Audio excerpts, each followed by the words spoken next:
killed a lot of them. And now they will do everything to prevent such a situation from ever happening.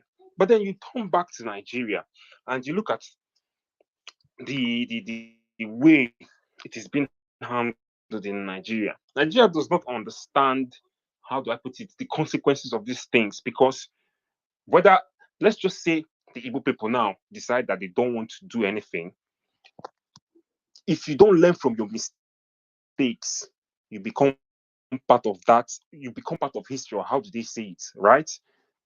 Another group, this thing is bound to repeat itself. Whether it doesn't have to be the Igbos that decide to do it again, one group can one day wake up and say, you know what, we are unhappy with the way things are going and we want to leave.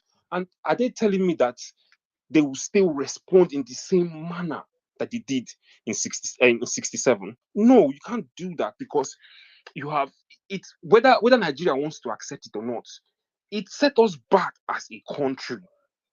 For how many ever years it did set us back as a country collectively. But to my Igbo brothers now, and I'll round up with this, we need to remember the roles played by people, by organizations like People's Club after the war. You see, People's Club, what they together and put a lot of people through school and put a lot of people through, and this was how the Igbo people were able to survive, because there were a group of people who had enough to come together and carry people. That people now, as in wealth creation, was able to be spawned from it. And like someone said, and the class of 67 come back to the east, they are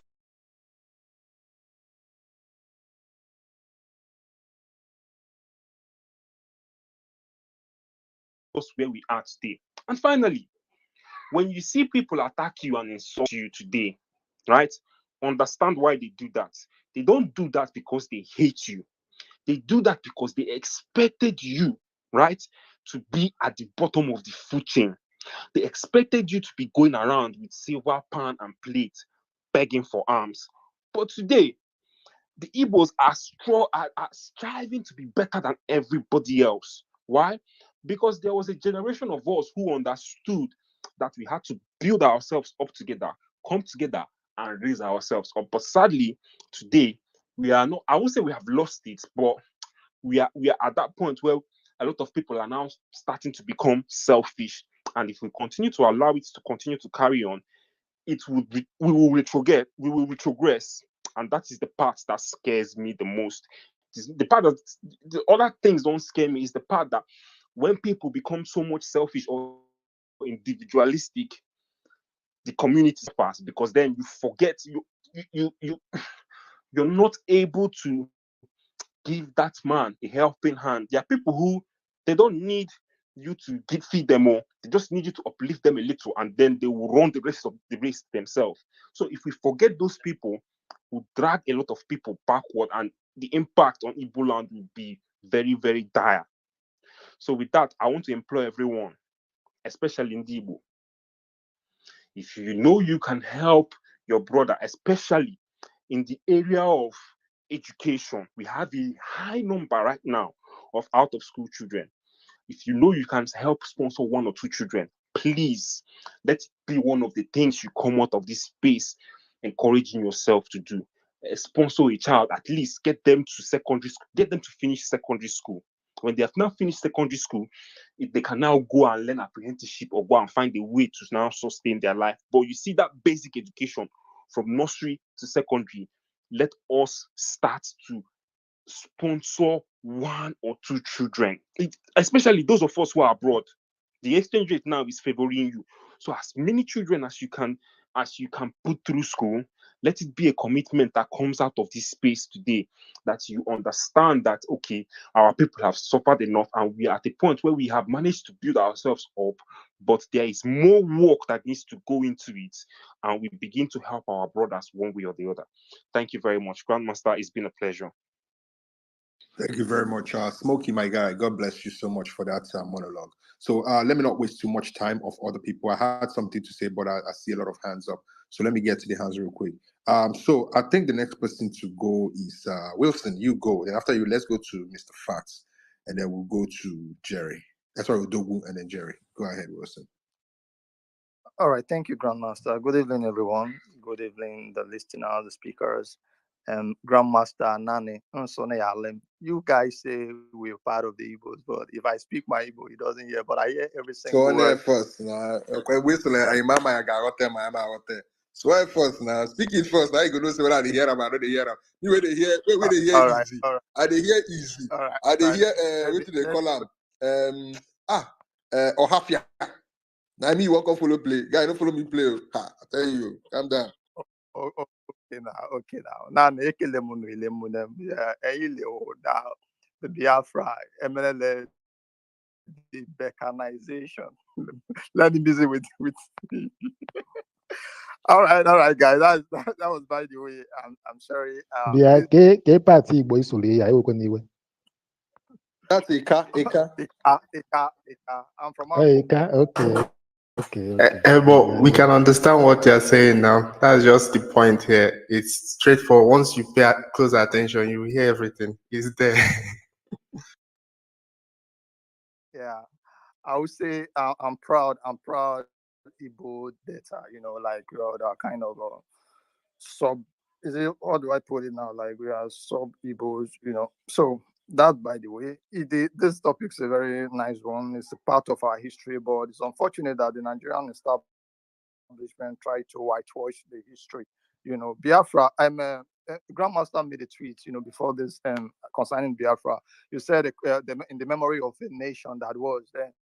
I want to correct that impression. No matter how we try to be political or to be not to be political about Biafra. Biafra is a country that it is, and it still is in the future. You can kind of like whitewash the country or say the country don't exist. Biafra exists, if not because of the greediness of the Nigerian establishment. Maybe the Abori Accord was holistically implemented. I believe Nigeria would have been a better country, would have kind of give way for maybe resource control and kind of give power to the regions. Kind of like how do I put it now? All right. I forgot the word to use there. So there was a gross violation, of human rights in that war against the Igbo people. Like the rules of engagement was highly violated. All the Geneva Convention was shredded, by the Nigerian government. It was a systematic annihilation of the Igbo people, and it was a sad history. It was a dark side of our history as a nation, and the consequences of the war is still being felt to this day. Notably the effects of the loss of the seaport and the country, the region, the Biafran region became automatically landlocked. It's a sad one, but the Nigerian establishment, with the support of the Western powers, keeps sabotaging, anything that would have kind of give way for a peaceful resolution. There would have been some kind of, repatriation for the Biafran people because the economy was highly devastated. But they always want to keep this set of ethnic group, subjugated. I don't know why. Right from the creation of this Nigeria, right from the amalgamation, by Lord Lugard. I don't know why, but it still boils down to the kind of the structure of the Nigeria. When it comes to the system of government, that are kind of this kind of egalitarian nature, of their governance. So there's two kind of different set of people, in the country. One side more democratic, like the Igbos are more democratic. Then you go to the north, more feudal system, so they always they don't want the people that they can control, because the northern feudal system, you pledges allegiance to your religion, to the number one. But this Igbo people is the people that you can't conquer, you can't not dominate. They have this dominant spirit. Everybody want to be at the top, so you have to trade with them with caution, in order not to kind of, because they are more nationalistic in nature, So these are all the things that the British doesn't want. So it was a sad history. It was a sad history, and I love your coming together, having a space like this, having this kind of conversation, because we still have to go back to history if we have to fix this country. And technically, we are going back to history. Look at what happened of recent now. They are going back now to bring up the old national anthem. No, it's a kind of like in a motion. We are going back. We are going back.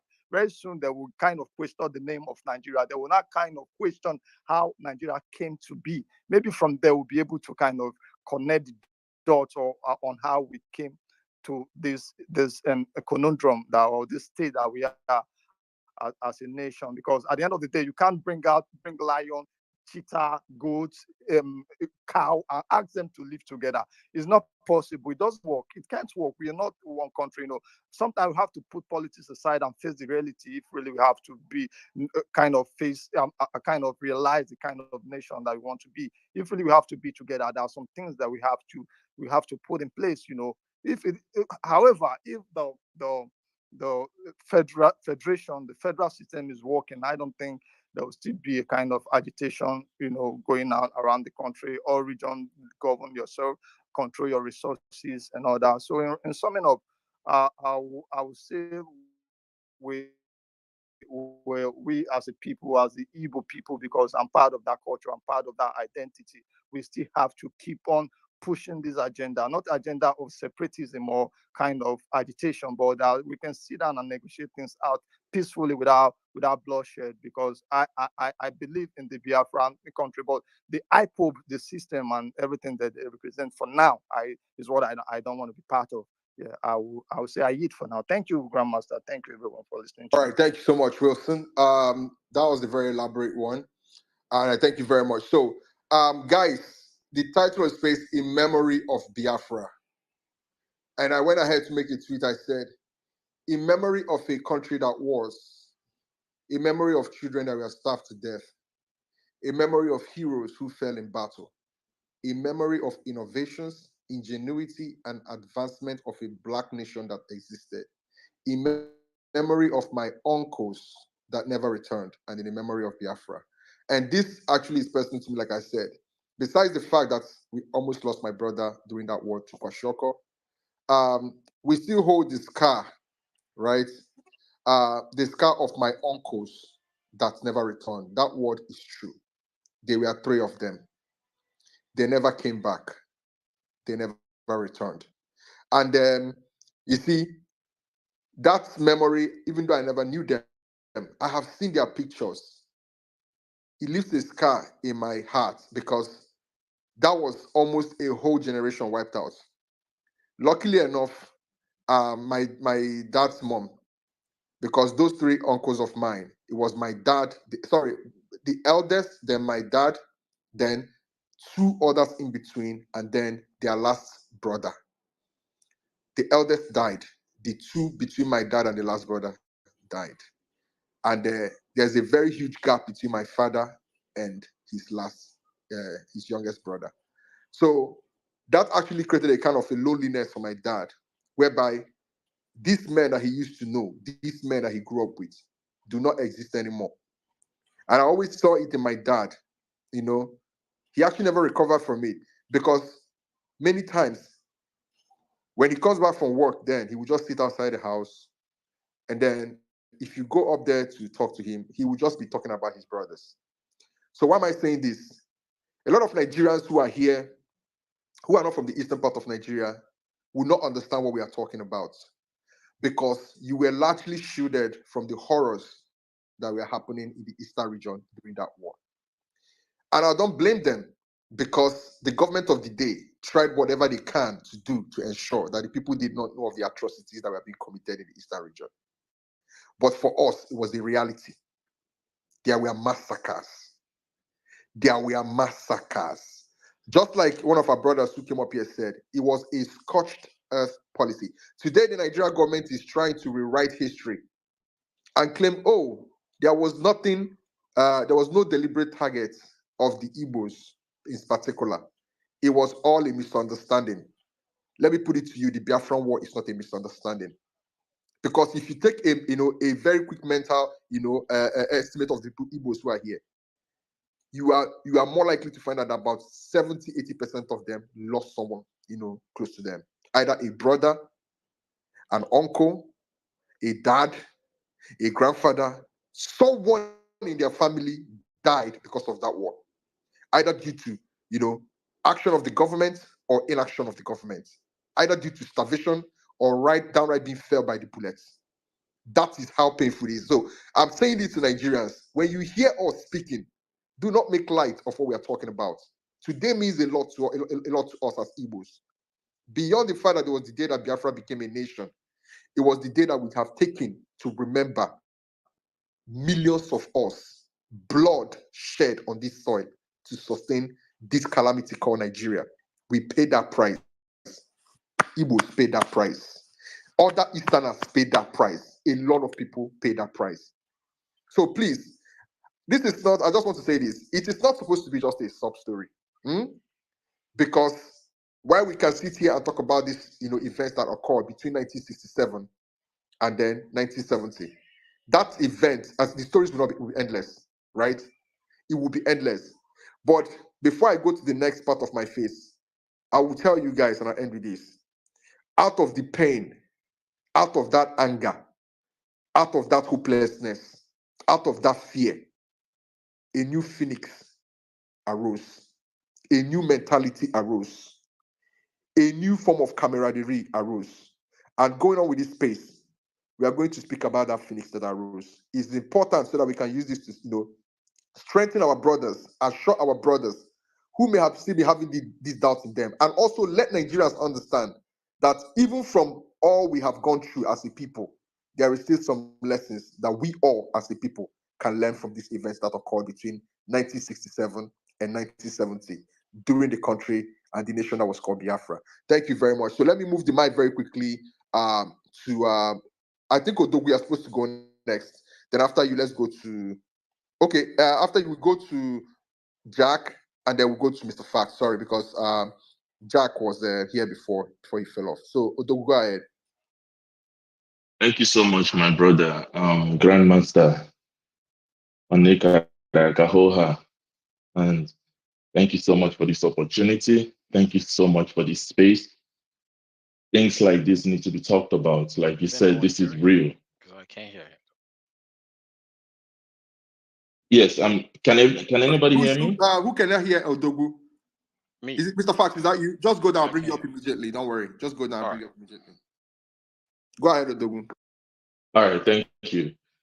So like I said, this is actually as real as night and day. This, like you mentioned before, so many people on this space, especially the Igbos, or actually a lot of Igbo people, still remember this either from the stories told by their parents or their grandparents.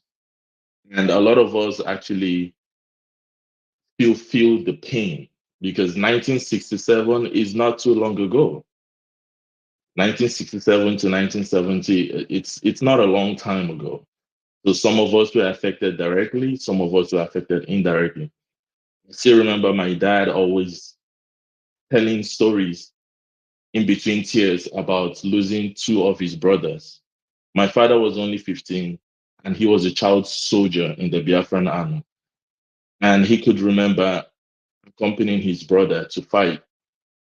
And right in front of him, his older brother was shot, was killed by a soldier who was already shot down by the army. So this was a Nigerian soldier who was shot.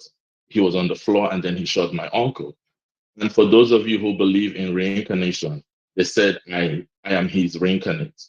They said I look very much like him. They said I sound very much like him as well. And that he was such an intelligent, brilliant young man, very promising. But his life was taken away. And my other uncle, despite hearing that his older brother was killed, still took up arms and went to fight for a land that he believed in with all his heart. He was killed. At this point, my grandmother was not having it. She didn't want to lose her only son that was left, which was my father. So she fought tooth and nail. She did everything. She cried. She literally locked my father in the toilet just to prevent him from going out there to fight. So these stories of the Biafran War is as real as night and day. Please permit me to read a little excerpt or a little poem from a survivor of this war. As a boy of 16, I saw terror in 15. Behold, dead men lay like weeds. Vultures had enough to feed. Among the dead people, I saw my old father. He died still feeble. Turning to my right lay my mother, sister at flight. My hands became weak and my heart did bleed. They were killed by the army, which I fought that they live. Biafra was in famine as children starved to death. 1,000 Igbos massacred at night. As our troops retreat to die, Nigeria flew their jets, bombing no one but children and old women. A grenade caught my brother, and I knew it was all over. The seaways were surrounded. Nigerian Navy locked us in our grave. No weapon came to Biafra. Even our camouflage had become rags. Enugu, capital of Biafra, had been captured. There is nothing left except to be raptured. I'm sorry, I can't continue. Thank you. Okay.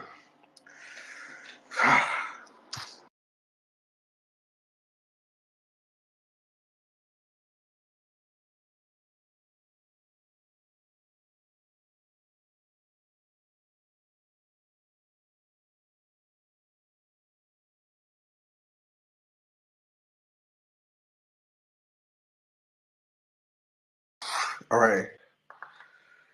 Yeah, thank you so much, Odugu.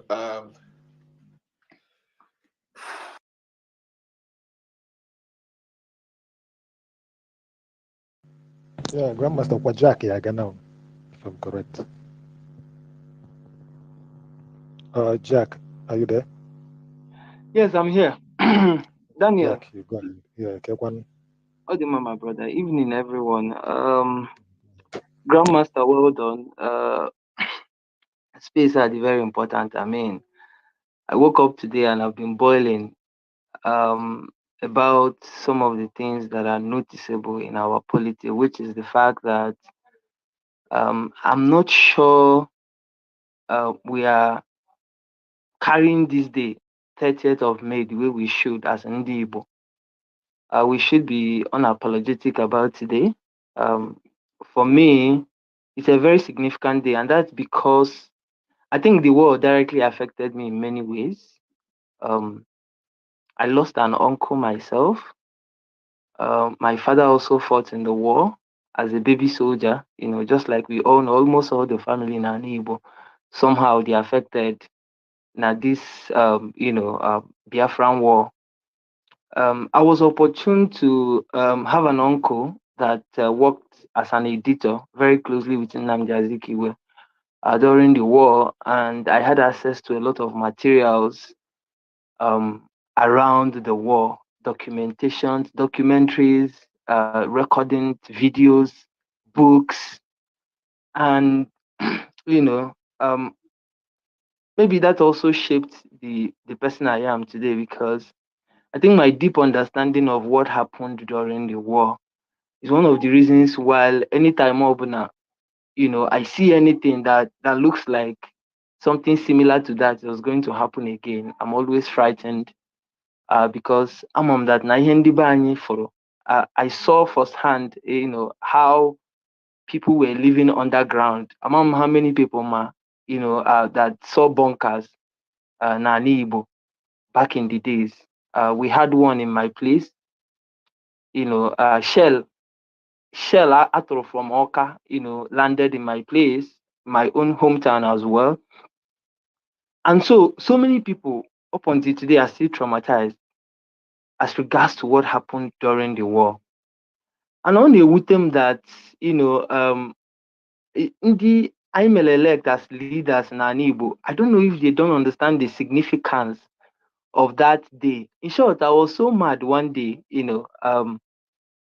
I was talking to an ASIT, one of the governors in Southeast, and he told me, "Oh, we don't want to associate with you publicly because you at some point you had economic Biafra on your timeline, blah blah blah. So because of that, government cannot associate with you, blah blah blah." I'm like, what the fuck are you talking about?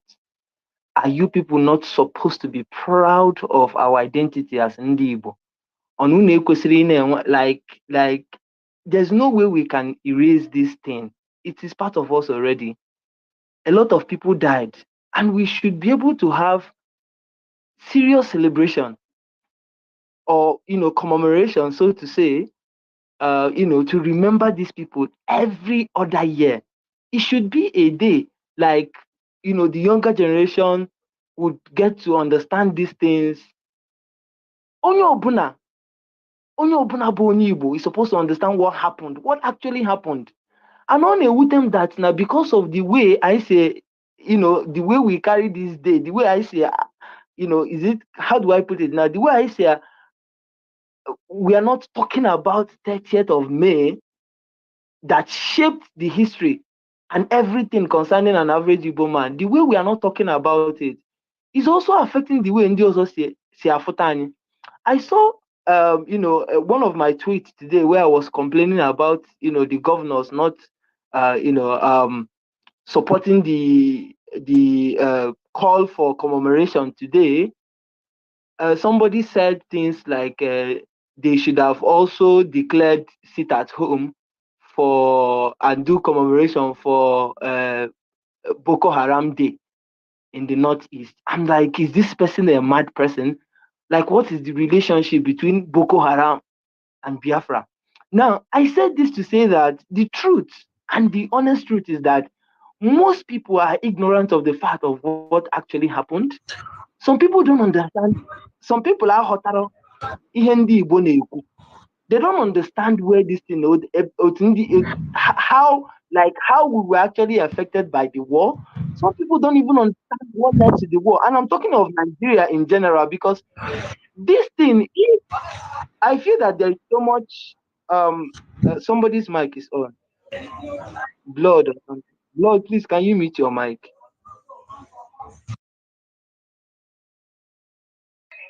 Sorry, go ahead, Jack. I just muted everyone.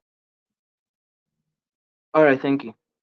So I feel like Obun and the Hota, other people, I'm talking of other ethnic nationalities in Nigeria, if they actually understand the pains in the Igbo go through as a people, maybe it will help them to also understand why even the new agitation and some of the things we are saying. Because from my point of view, I feel like most of them don't understand it. There's so much, one-sided stories. There's so much misinformation. Not up until 2023, for example, when I, relocated to Abuja, I didn't know that Ndi Bobo 419ers and Ndi Ogwego, like, I didn't understand it, the context, like in the context of the way other people see Afutani, as this is what these people are. I've always seen Ndi as, very hardworking people and all of that. But there's a one-sided story told over the years. And these people are meant to believe these things, which is why it is important for us as Ndibo to continue to talk about and tell our stories ourselves and begin to come up with frames, documentaries, and stories that are, centered around the war and explain it like a child for other people to understand what our people actually went through. It's a day for every other person in Igbo to actually think deep. Remember that about 1 million people died because they believed that, they believed that, we should not continue to be slaves in this entity called Nigeria. As much as I also agree with them totally, anyways, my only problem is that we now have a group that has bastardized what this day should be for Ndibani, and then which is why, for me, looking at what Nigeria is and looking at where we are, I would always continue to tell Onye Obuna bụ Onye Igbo that the best thing that can happen to us is for us to be economically free as Ndi Igbo. Is for us to channel our energy, all our strength, all our might, to make sure that we get an Igbo that we all be proud of. If not, the next generation will continue to complain about these same things we are complaining about. Because if you think, and if you genuinely believe that, our secession and separation from this Nigerian state at this point is visible, even in the next 20 years, I'm sorry, but personally, I don't see how that is going to happen, and that is the truth. It doesn't matter, because, of course, you need to look at the situations that will even lead to that. You see that there is no way these things are going to happen. So the best thing for us, focus and make Igbo economically viable to the point where every single young person coming out from Southeast would leave Southeast not because it is necessary, but because they now have choice, they now have option to say, okay, I want to live in this part of the country or in this part of the world. But for now, it seems as if it is a necessity, because ego enable salary of an average company based in Southeast. What is the hope of an average young person growing up in our region?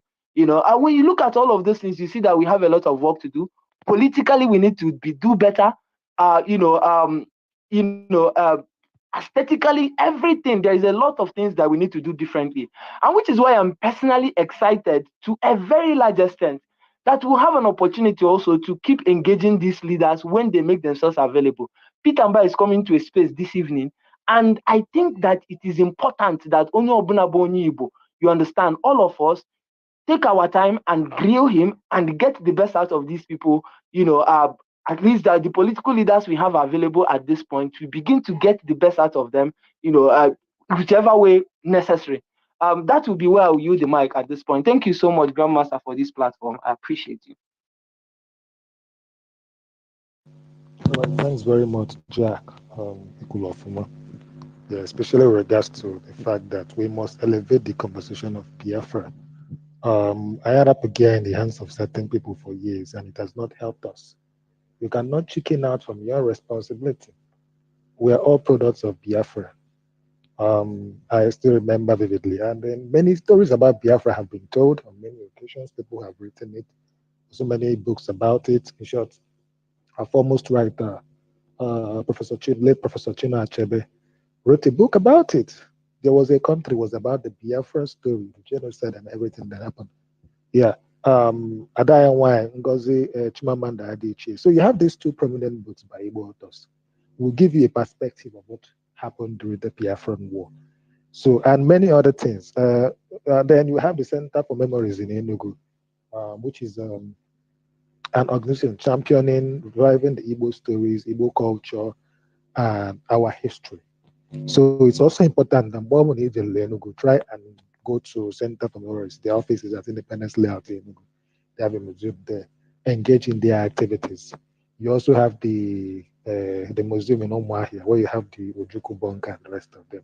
When you go there, you also get a sense of what happened during the Biafran War.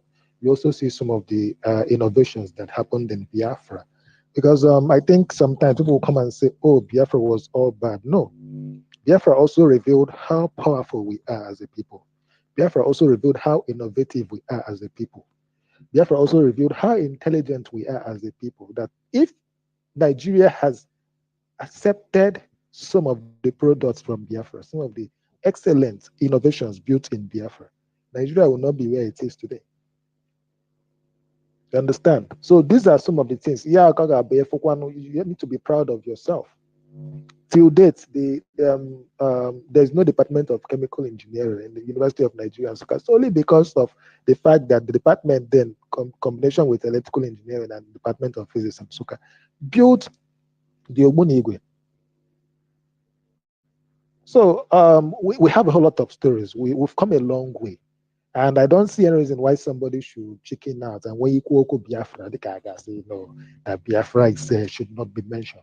No, Biafra did not commit any crime. We are not the one who committed a genocide. We are not the one who went about killing people in the name of religion. We're not the one who went about, amputating people. No, we are the victims. So don't be proud of who you are as a person. Be a proud Biafran. Well, like you said, we have a long way to go. Daniel, let me just say this thing, I cannot. please, emphatically, and let me make this very clear in this space. Please, everybody pay very close attention to me. The space, the title is clear. You see the madness that I'm seeing today going on. Please detach this space from that madness. That is, and I mean it's completely detach this space from that madness. There is no correlation between the madness we are witnessing today and this space I'm holding. Biafra Day, Biafra Memorial Day, is a day that precedes any nonsense, any shenanigans that we're witnessing as of today. It precedes it. This is a day that has been celebrated in my family in memory of my uncles for years now, decades. So let nobody come here and bastardize what we are doing here. The title is clear. In memory of Biafra, a nation that existed. In memory of those we lost. Please, let nobody come and use this space to play propaganda or carry out the agenda. This space is not for that. You have the right to go and open your space and discuss whatever you want to discuss. You will not find me there. But when I open a space that's supposed to be for a somber reflection of people of the Southeast and the South and every other person that was affected by that war, do not come and play this game here. I'm telling everybody, I'm warning you guys, I don't play that game. I may be soft sometimes towards you. I may be a little bit lenient towards you. But please, if we see me having a very serious discussion, don't interfere. Avoid it. If you have nothing interesting to say, you have nothing good to say, please stay away from my space. This space is for those who died in that war. It's for a commemoration of those and a commemoration of those who died in that war. Don't come and play propaganda with this space. I'm saying again, the fact that I may be doing dilly-dally sometimes with some of you does not mean that I'm dumb. Don't mean that I don't know what I'm doing. Because what I'm witnessing today, I'm in shock. It's an eyesore that today we are witnessing the madness we are witnessing again. After all the promises that were made, false promises that were made, I'm witnessing this madness again. So please don't dare me. And I'm very serious about it. Don't try me. I'm very serious about this. None of you should try me. I know where all of you are. Don't try me. If you see me discussing something that is important, don't try to put yourself inside that place. Stay away. If you feel like this topic does not speak to you, stay the fuck away. I'm not playing. This space is for people that we lost in the war. Yeah, Grandmaster. Because I'm very pissed off right now. When we have a very important No, discussion people I will come and start understand. introducing themselves unnecessarily. Don't you have shame sometimes? After all the madness we just It's did? okay. Amanye mmadụ onye na-ekwu nonsense ama weta mic. It's not about Mike. I want to set it straight. This space has a reason why I opened this space. I lost 3 uncles. Don't you dare come here and then mock the memory of those people. I almost lost my brother today that lives in the US. Don't you dare and mock him, what that boy went through as a child who was born in 1968. Don't you dare. So please, it's only right that I redirect everybody to what this space is all about. This space is not about your agenda. It's not about what you believe in. Because for all I have believed, after witnessing the madness I'm witnessing today, I am shaking my head and I'm asking myself, what exactly is the end goal of all this nonsense? What exactly is the end goal of all this nonsense? Please, enough. Enough. And when I say it's enough, it's enough. I don't need you in my spaces. You don't need to come to my spaces. I ain't gonna come to yours. So please, if you see my space, avoid it. If you don't have anything tangible to speak, if you want to talk to the topic, I want to contribute, I will give you mic and you contribute to the topic. But you come into my space or go into the comment section to try to mock what we are doing here today. Please, I beg you, don't try that nonsense with me. I just got to beg you now. Thank you very much. So please, let's go to Mr. Fax. Mr. Fax, have the mic. Go ahead. Day one. Thank you, Grandmaster. Thank you, people. Thank you. Say greetings to the host, the co-host, the speakers, the listeners, those on the webs, and also the bastards in the comment section talking nonsense. Those are foolish people anyway. I don't need to pay them any attention. For me, I don't think at this time, from 1967 to 2024, that's 57 years, as if my math is mathing correctly. That's 57 years. 57 years we have agreed to stay with these people, and we've not seen anything, no result. 1960, independence. 1967, the war between Biafra and the Republic of Biafra versus Nigeria. The Nigeria, the Hausa Fulanese. I know the Yorubas were in the middle waiting for the outcome, basically, if my history is correct. And yes, I lost my grandfathers, my uncles, lost so many of them. My dad made it. He went for the war. He came back alive. It's even our first son was born during the Biafran War. That's my immediate, my direct elder brother, our first son. And situations like this, it pricks me that at this time people are still commonizing the outcome, and we ain't gonna put our hands and point at people without looking at where our problem is really coming from. There was a war, a civil war between Nigeria and Republic of Biafra for us to have a sectionist state in which I declared the independence from Nigeria in 1967. Nigeria was led by Yakubu Gowon and the Biafran Lieutenant Colonel Chukwuemeka Odumegu Ojukwu represented the Biafran state or the ethnic group of Igbo groups or Igbo people, whose leadership felt and could no longer coexist with the federal government dominated by the interest of Muslim Hausa Fulanese. I want us to stop there a little bit. Hausa Fulanese, if you look, there's an hyphen in between. The Fulanese are different from the Hausas. Anybody who knows the story about Gendoki could tell you better. The Fulanese conquered the Hausas and take over their land. The Fulanese are Nigerians. Again, the problem we really have in Nigeria is the slave masters.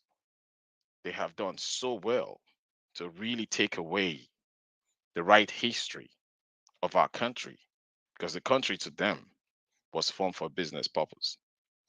They know we can never be together as one, but for their interest, for their own political interest, for what they want to gain with the whole divide and conquer. Anybody that knows this knows what I'm talking about when I say divide and conquer. For that interest, they keep us in one place.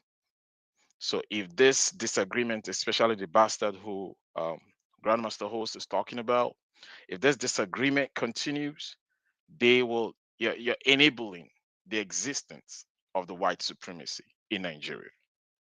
And I keep telling people, the time I hosted a space and I asked a question that nobody could answer. Told them, you think you have independence in 1960. Economically, and what we could see to this day, is Nigeria free? Is that independence that we claim that we have, are we enjoying it? Or we're still in a dependent economy? And this is the same reason Ojukwu wanted to do what he has to do to fight with the dominance of the House of Fulani interest in Nigeria that caused a huge conflict economically. They went into war. The only time the slave masters, United Kingdom, decided to come into this whole South was to the first place that are interested for them to take over was Port Harcourt.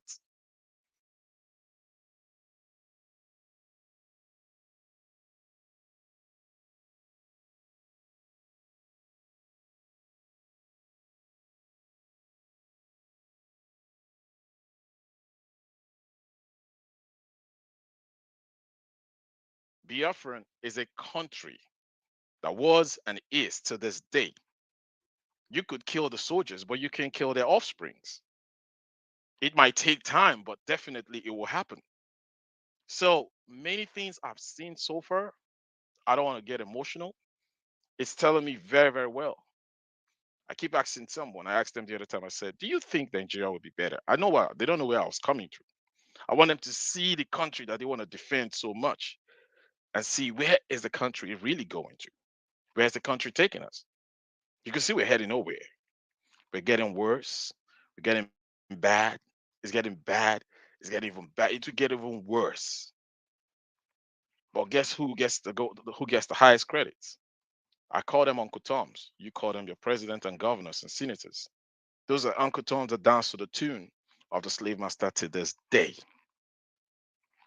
And they know during their pre-colonial regime or when they were assessing the place and all that, they know it was difficult for them to penetrate into the Igbo land because we have a monarch system that is not centralized.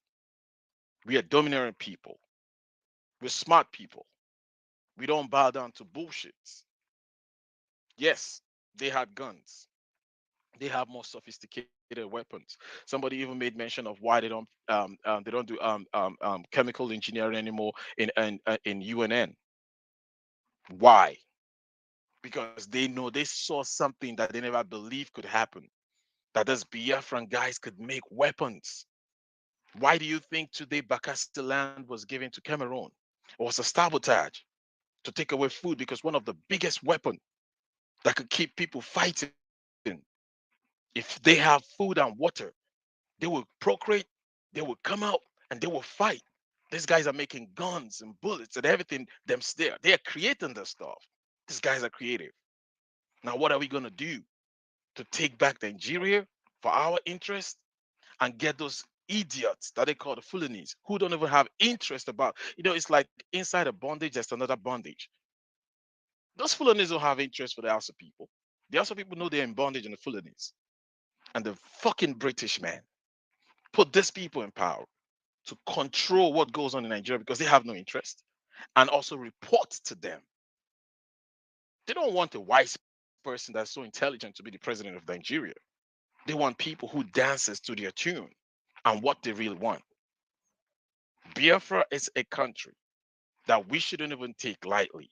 And I'm glad I'm seeing people because sometimes I think I was mad.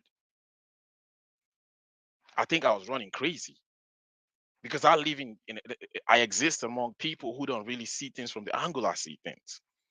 But today, looking at about 300 and something people here, I know I was never mad then. I'm heading for the right cause. I know people reason the same way I do. People see things from what it is. No matter how they try to paint the history, no matter how they try to bend the history, so that we don't even know people, an average Igbo man too, because they feel they have this and that in Lagos today. They feel, oh, we don't want the war anymore for this. Do you know how much more we will be without all this nonsense you think you have today? And these are the problem.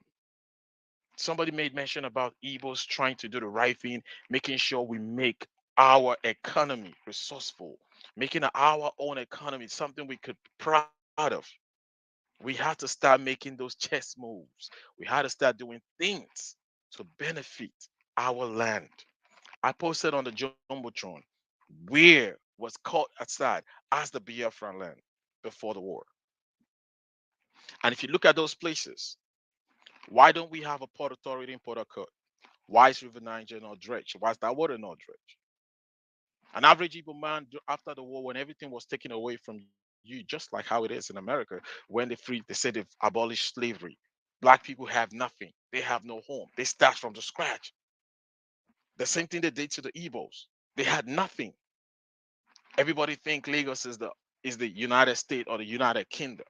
Because if you don't go to Lagos, you can't make it in life back then. So we had to come back and start all over again. Today, they lost the primaries in that same Lagos because of how Igbos have made the Lagos economy what it is today. Now, how about we channel that energy in making the eastern path? We have a metropolitan state in the east and start doing the right thing. And they know that will only work if there's a port authority, another what they call it, Nigerian port authority, right? If they have that in the east, River Niger, for God's sake, that's where South African Lord got down, also in Calabar. That's how to get into Nigeria. I know Lagos was Portuguese by those Portuguese guys. Even Lagos as a state, that name Lagos is a Portuguese name. That's for Odua people to do their own history and their research and know where they actually come from. When people say Lagos, they say no. Are you guys hearing me? Sorry, I don't know if Yeah, round up. Yeah, Yeah. facts. Round up. okay, cool. So when I look at the whole stuff about this and the history and what has happened to us and what is still happening today in Nigeria, it's about time we take not just this in memory of what we're only going to come in memory. We had to be making an intentional move towards things like this. Intentional move, how we connect with ourselves, how we begin to push for what we truly deserve. Biafran is a country and it will never fall. And I am so proud. I can never be born into any state, if not this one, that my mom and dad gave birth to me on. And on that same stand, I just wish we do more. To me, shout out to you, Grandmaster. I think we need to be having more spaces like this where intellectual people come. A lot of people don't know about our history. The other time I was in a space and I was asking them, has anyone read about there was a country? Few people. I have it on my as a software. I could share it out to everybody. Read about this stuff. Know who you are. Knowing these things can really push you to what to do next. If we don't know the root cause of our problem, how do we fix it? And I love this whole segment. I love the opportunity for us to come out like this, and I listen to other people's idea into the same vision that we have. Biafra is a country that will stand. Nigeria is a scam. I yield my mic. Thank you very much, my brother, Mr. Fox. Thank you so much. It's nice having you in the space. Let me first of all correct a historical mistake that I made when I was opening the space. Smokey, this goes out to you. So basically, um, Gowon was, as of 1966, that was shortly before the coup that dethroned Agui Ironsi. He was a lieutenant colonel, right? Sorry, he was a battalion commander. So he became a battalion commander in 1966. Um, Ojukwu was already a battalion commander before the coup of 1966, January 15th. So basically, he was almost the same rank. You understand? So basically, he attained the same rank that Ojukwu was in. But the thing is that Ojukwu got to that rank before Gowon ever did. So Ojukwu was a lieutenant colonel, right? As of the time, he was a member of the SMC, Supreme Military Council, while Gowon became a lieutenant colonel in 1966. Ojukwu was already a lieutenant colonel before the event of January 15, 1966, and was already a battalion commander as of 1963. So while they both reached the same position as of 1966, and then shortly before the Civil War, what do you call it? Gowon became a major general, right? And Ojukwu still stayed as a lieutenant colonel because Gowon was promoted. It still does not mean that Gowon had a higher, let's say, let's say maintain a higher position to Ojukwu. Ojukwu refused to, accept the push that they pushed Gowon to that major general, and also to accept commands from Ojukwu from Gowon, because even before he became a lieutenant colonel, Ojukwu was already a lieutenant colonel. So there was a very quick and a rapid progression of Ojukwu's, climb in terms of the military, structure. He climbed very quickly between that 1966, especially after the counter coup of July 1966, and to the point when the Civil War started. But Ojukwu did not progress beyond the lieutenant colonel. For what reason, I do not know. But I felt like for him to become the leader of the SMC, the Supreme Military Council, they needed to promote him to a position that he needed to be higher than the rest of the members, that is the regional governors that actually were members of the SMC. So every other person from Ejo, Ojukwu, what's the name of the other guy? I always forget his name. Zifaji, not Faji, I forgot his name, the one for Western region, and then Castina of the Northern region. All of them, we are, I think, almost the same rank, if I'm not mistaken. So that I just need to correct that. But that said, let me just very, very quickly say this. You know, I think we have talked a lot about, you know, the casualties of this war, you know, the lives we lost, you know, as usual, children of how will I call it? Children of let me not insult them, are already in the comment section trying to push historical fallacy. And just like you said, Mr. Fact, it's very unfortunate that I have to come to spaces and debate with people that have no historical knowledge of what transpired in this country beyond 5 years ago. It is very, very, very infuriating. But sometimes I just have to deal with the pain, excruciating pain that I have to go through with these guys because they don't know that they don't know, and they continue to push falsehood. It's very, you know, painful and very infuriating. But the point is this: I will continue doing what I'm doing, educating people. You understand? Educating people, because I feel like history, you understand, being removed from our curriculum for so long actually destroyed, you know, what Nigerians actually know, especially young Nigerians, when it comes to, you know, what transpired in this country. A lot of them cannot go far, more, beyond, let's say, 1999. Rather, they will regurgitate the nonsense that they were taught, or the nonsense that they were told, that transpired, that apparently transpired between, you know, the creation of Nigeria and to today, not knowing that they are, you know, they are passing historical fallacy. And when you challenge them, they come out, you know, calling you names and all manners of things, even though you can clearly see that they are very ignorant. They don't know. So I enjoin them, those who are going in the comment section to rewrite history, to please go and research. Stop believing what your mama or your papa, or in fact, sometimes I feel very, very infuriated because I'm debating, you understand, history with people who cannot differentiate between an Edo person, an Igbo person, an Efik person, and a Akwa Ibom person. It is very, very insulting to me that these are the kind of people I will come up on spaces and try to engage. People that cannot differentiate between these people. These are the kind of people I have to engage. People that if you tell them, ask them, can you please point to me where Onitsha is located? They don't know where it is located. I will come and be, you know, discussing history with these people. I refuse to do that. So if you come on my space, you come as a student, I will teach you. You see the history they refuse to teach you? I will teach you, right? That said, let me ignore this. Now, let me talk about the benefits, the things, the positive that came out of this, you know, war. Because we have spoken a lot about the casualties, the people we lost, the memories of those that we lost.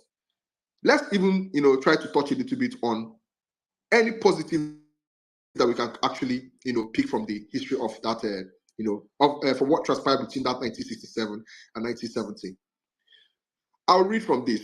So basically, just give me a moment to read this article, this part of the article, this excerpt, just a moment, please.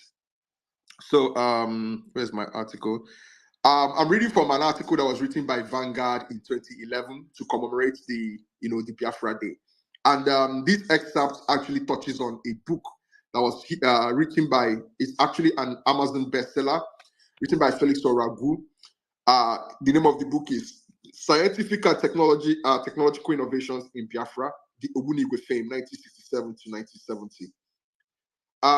It says, the Ogbunigwe Fame, 1967 to 1970, is a documentation and appraisal of the technological feats and phenomenal achievements of scientists and engineers in Biafra without foreign support or assistance in the production of modern technologies, including unique military technologies such as the Ogbunigwe. For those of you who do not know what an Ogbunigwe is, it's literally just a bomb, right? But locally produced.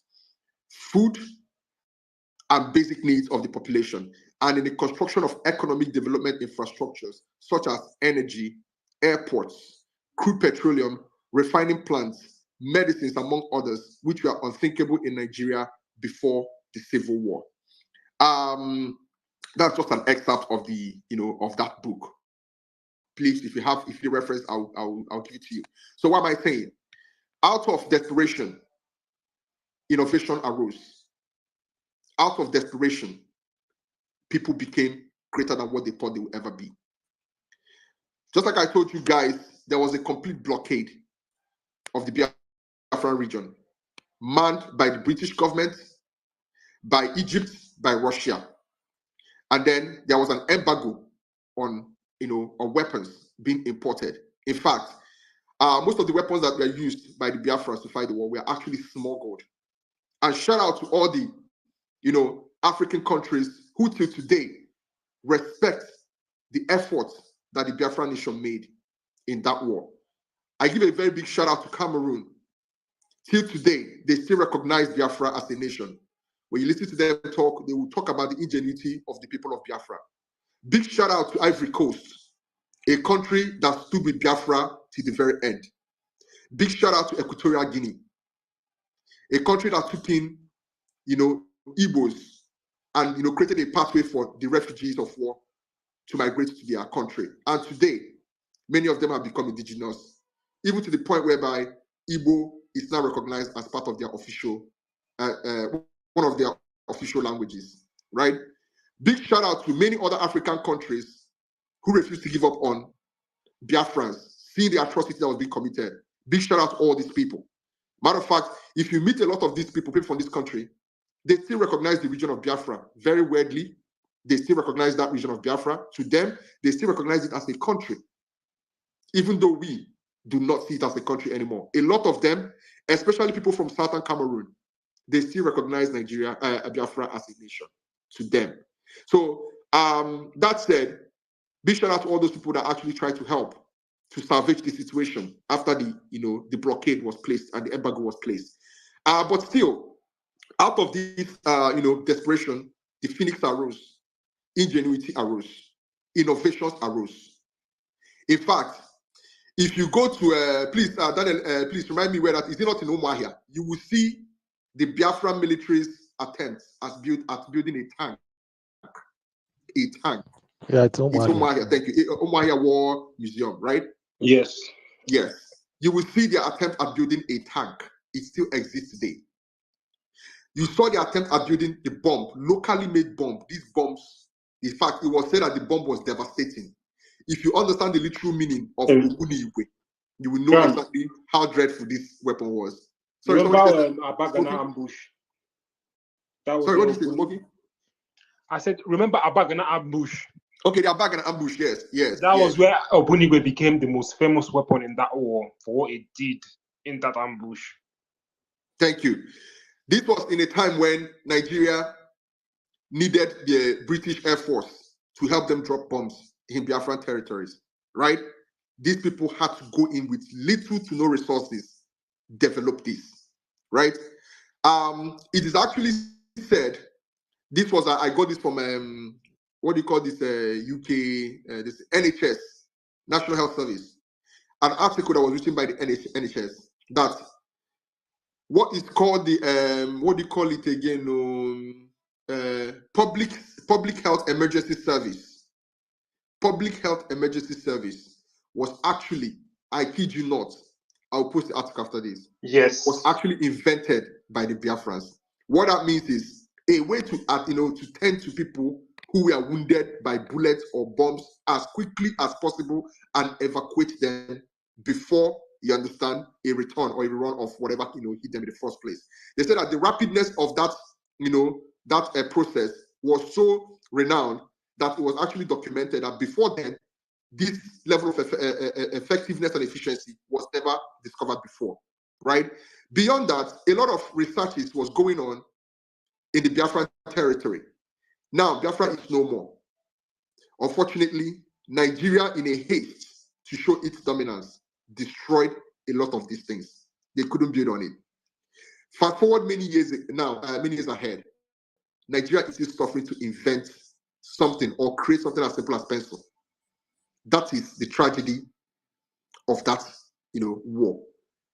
In the Second World War, after the war ended, US poached almost all the Jewish inventors and all the Jewish professors and all the Jewish scientists, including Albert Einstein.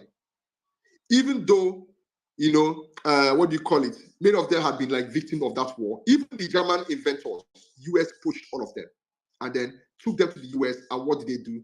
They helped to build some of the greatest technological, let's say, machines and advancement that you can see today in the US. But Nigeria, in a haste to destroy or erase the memory of Biafra from everybody, destroy the innovation that was created. But thank God that so many of them were preserved in the War Museum.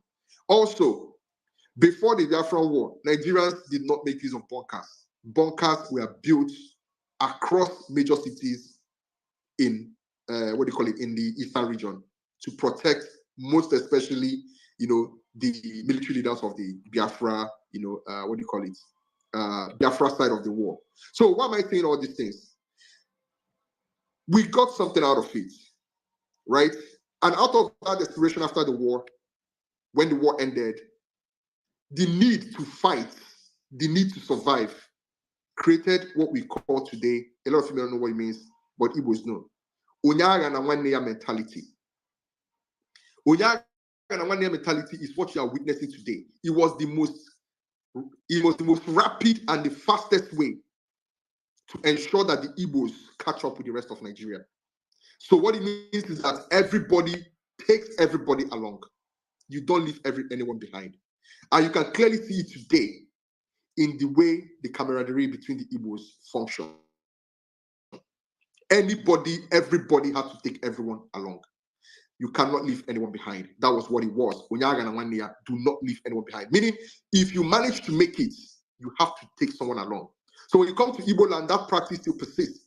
Every Christmas, you will see rich Igbo men come and tell people, show me your son who is not doing anything. Show me your daughter who is doing nothing. If I'm leaving for the city, they are coming with me. That is a practice that exists in Igbo land as it is today. That is what is called Onyaga na nwanne ya. Without this, this practice, Igbos will still be lagging behind today in terms of wealth, in terms of economic advantage when compared to Nigeria. And mind you, this was a people that was coming from 20 pounds being given to them, regardless of what you had. People whose properties were looted, you understand, were pillaged, and everything in between. They had to start from nothing. The reason why you see Igbos all over your place, for the people who keep screaming, go back to your place, is because there was need for that. The eastern region was in complete devastation. If you go back and look at the videos of the eastern region after the war, it was hopelessness hanging over the clouds. There was nothing. Buildings had bullet holes. Cars were dumped in the street and burnt because, like I told you guys earlier, the Nigerian military employed the scorched earth policy, meaning when you pass a state, when you pass a village, let nothing be left alive. So even when they found nobody, when they got there, they would set the buildings on fire. They would set the vehicles on fire. They would kill the livestock and continue marching inwards. So there was nothing left in the southeast. So the Igbos and other Easterners needed to start migrating outwards. They started heading towards the north. Even though it was a very dangerous venture, but they needed to survive because there was nothing left in the eastern region. Not food, not industry, not opportunities, absolutely nothing. So they started from scratch. So I will end with this before I move back to Omar's therapy. It's actually a very big damning indictment on Nigeria that many years after, I am not saying this to brag, but I'm telling you this so that you sit up. Nigerians are lagging behind. You are holding us back. You are lagging seriously behind. Catch up, stupid. Catch up, stupid. Because it is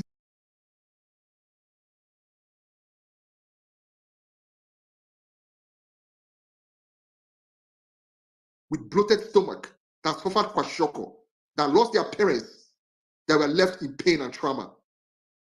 You are today starting to compete with them. It is shameful. I think we could have been greater as a nation. I think we could still be greater as a nation. But it's very unfortunate that Nigeria has consistently insisted on keeping these people back. And I will say it here, if Nigeria is not ready to utilize the full potential of the people it has within its territory, allow the people to be who they want to be. Allow them to go. Because this nonsense we are doing it's not working for me. It's not working for me. You see this nonsense of putting square pegs in round holes. It is not working for me. Please, let the people be who they want to be. So I will end with this. It is not all doom and gloom. Because just like my brother Daniel said, if you go to the Southeast today, you will never believe that there was ever a war fought in that region. You will never believe it, right? So when people come to tell you, look at my states, look at your states, tell them they had 200 years head start. You just restarted in the 60s, in the 70s. That was when you restarted. So, but it's not me trying to bring others down here. It's just me trying to kick Nigerians in the ass and tell them, do better. Stop killing innovation. Stop killing intelligent minds. Stop destroying things that you cannot build. Open up schools. Teach history. Teach facts. Let the people know where they are coming from, because there's no way they're going to become better if you keep pushing them, pushing lies to them, and pounding their heads with stories that never happened. Let the people be greater than what we are currently at. So at that point, I will yield for now, and I'll let Omar's therapy go because she was also a pioneer of this space. Omar, therapy, please, you go. After you, let's go to. Just allow Omar. Give me. Grandmaster, I'm not here I'm here for a while. There's a reason why I wanted Omar to, because she's the only lady, and she was also one of the people that pioneered this space. So, Smokey, you go, and then we'll let Omar go. Go ahead. Okay. Sorry, Omar. Thank you, Really, Grandmaster, for this space. I appreciate Can you hear you. Smokey? Yeah, I'm here. Smokey, just let No, Omar go, then you can go. Oh, okay. Go ahead. Sorry. Sorry, Grandmaster, can you hear me? Yeah. Sorry, Grandmaster, because I can't hear anything. Let me drop off. Okay. I'm waiting out for this space, so everybody, nobody. It's hears. just I jamming can up hear you. I everywhere. can hear everybody. I can hear Good Oma evening, Therapy and Grandmaster, Jerry. Smokey, Daniel. All right, Jerry, drop and Omar, go ahead. Okay. Good evening, Grandmaster. Good evening, Smokey. Good evening, Daniel. Good evening, Uncle Akaji, Mr. Facts, everyone on the listeners section, and everyone in the space. Um, it's been an emotional day for me, because I have an 80-year-old father who fought in the war. So it's almost like I'm reliving this war every year. And you'll never be able to understand how challenging that is. My dad had PTSD from the war. At some point, we had to literally move him out of Nigeria, because of his condition. But once my dad got to 75, he said he wanted to come back. We were worried, but it was good for his healing. He wanted to come back to Nigeria, so we let him. And since everybody knows that on a day like this, we're talking to him all day. My father was literally crying like a 5-year-old, and I'm not even mixing words. Like literally crying, an 80-year-old, you know. And for me, it was more painful because some people didn't have their parents alive. At least some would say, oh, let my father be alive after the war and let me have to deal with PTSD. Let me have to deal with how he feels and all of that. So for me, I'm like, my father even, survived the war and he still feels this way. I still feel this way. So I'm imagining the pain of the people who, their parents didn't survive. It's their uncles, their aunties,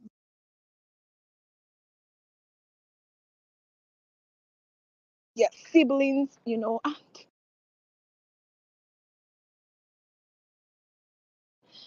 things are brutal. Omar, you need some time. The You need life. some time. If you need some time, it's okay because I've been through that, emotional, roller coaster today myself. If you need some time, gather yourself together. No problem. Yeah, I thought I would be strong, but I actually need some time. I do. But thank you, Grandmaster, and to all the fallen heroes. I just want you to know that the spirit of the Igbo person, it's alive. It's alive, it's shining, and it will never be put down. Thank you, everyone, for coming today. in memory of Biafra. We will continue. We will never forget. We will never back down. We will continue in this mind. And if there's anything I wish, is for us to get back that spirit of Onya Hanawania that Grandmaster was talking about today. We need it back. You know, we don't allow these people to bring these tactics they use, like divide and rule, divide and conquer. You're Imo, I'm Enugu, you're Anambra, I'm, Ebonyi. And please, we are one. We need that spirit back. Be your brother's keeper, be your sister's keeper. Let's be one. When you hear your brother crying, do not turn a deaf ear. When you see your brother crying, do not turn a blind eye.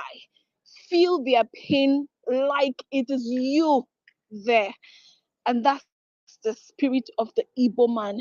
And we should uphold that spirit. Thank you, Grandmaster. Are you? Thank you very much, Omar. Thank you very much. Thank you. Grant,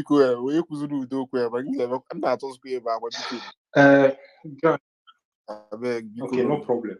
Grant, please give me 1 minute. I want to take us back to what Grant was saying, because what Grant was saying was very, very important.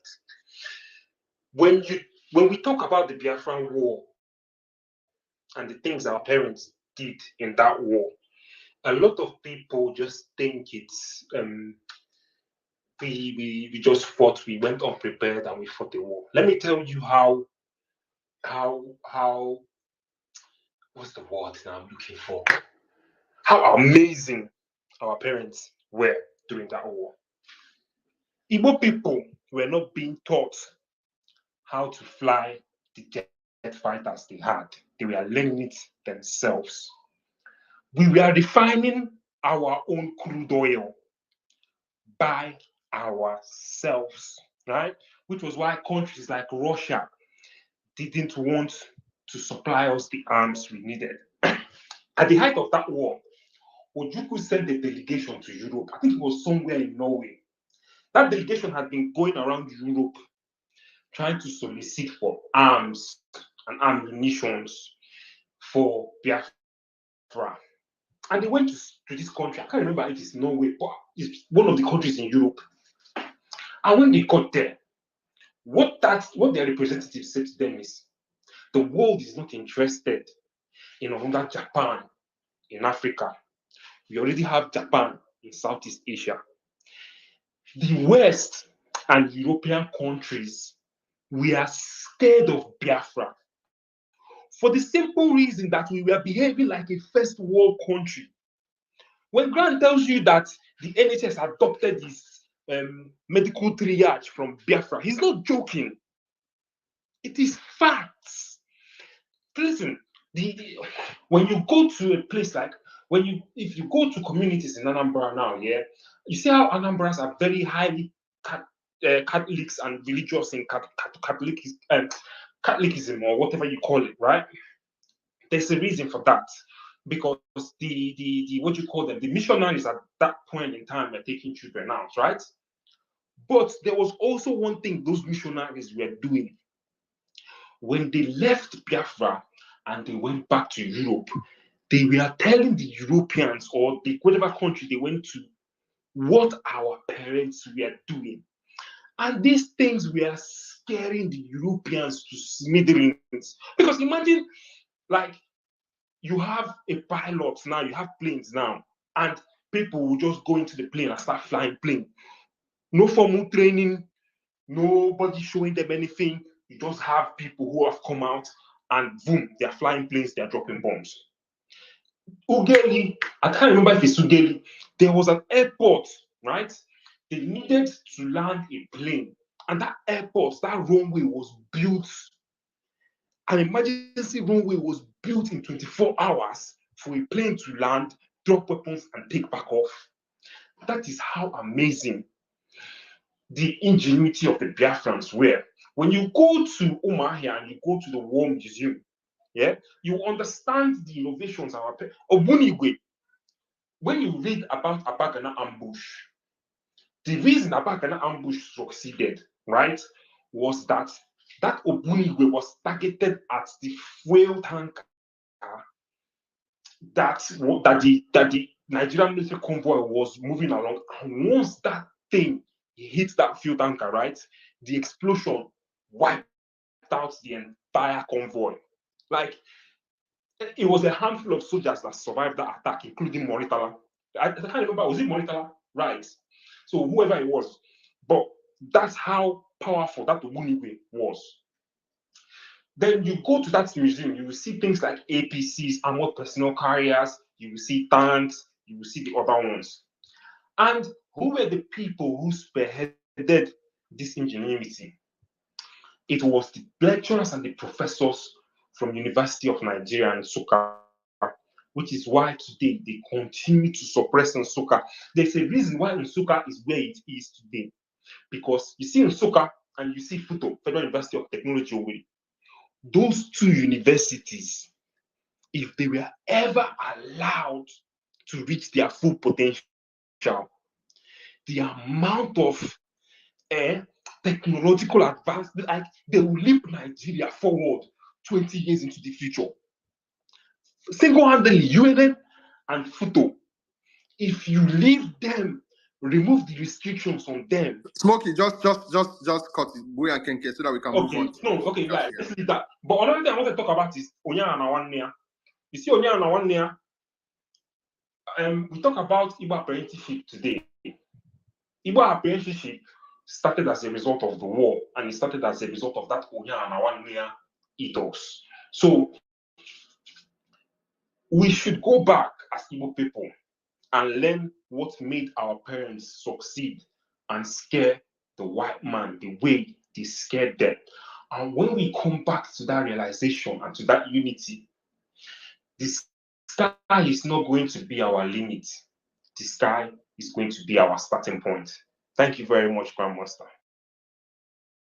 All right, thank you very much. So I'll bring up one last person, and then we'll start winding this space down because we have other spaces that we need to be in. I know a lot of people want to be in those spaces, so please, I didn't want us to, come here and traumatize ourselves. I just wanted to pay respect to the heroes who have fallen and the children who died. So yeah, I'll bring up Engineer Vin, and then every other person who's in the speaker session will complete their submission, and then we can end the space. Thank you very much. So let's go to Jerry. Jerry, you've been here for the longest. Thank you.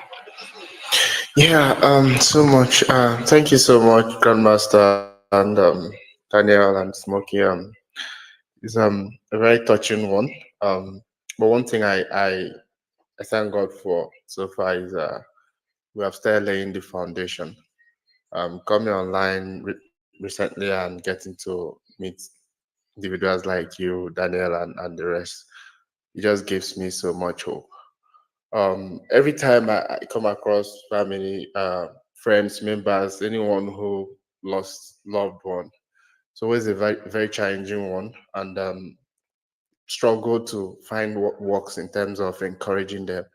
And one thing I've always tried, I feel like works, is to go close to them and whisper and tell them that, if you want to cry, you can go ahead, mourn this person anyhow you want it, remember them anyhow you want to do. And whenever you want to talk, just know that we are here for you. So, and I want to use this opportunity and say that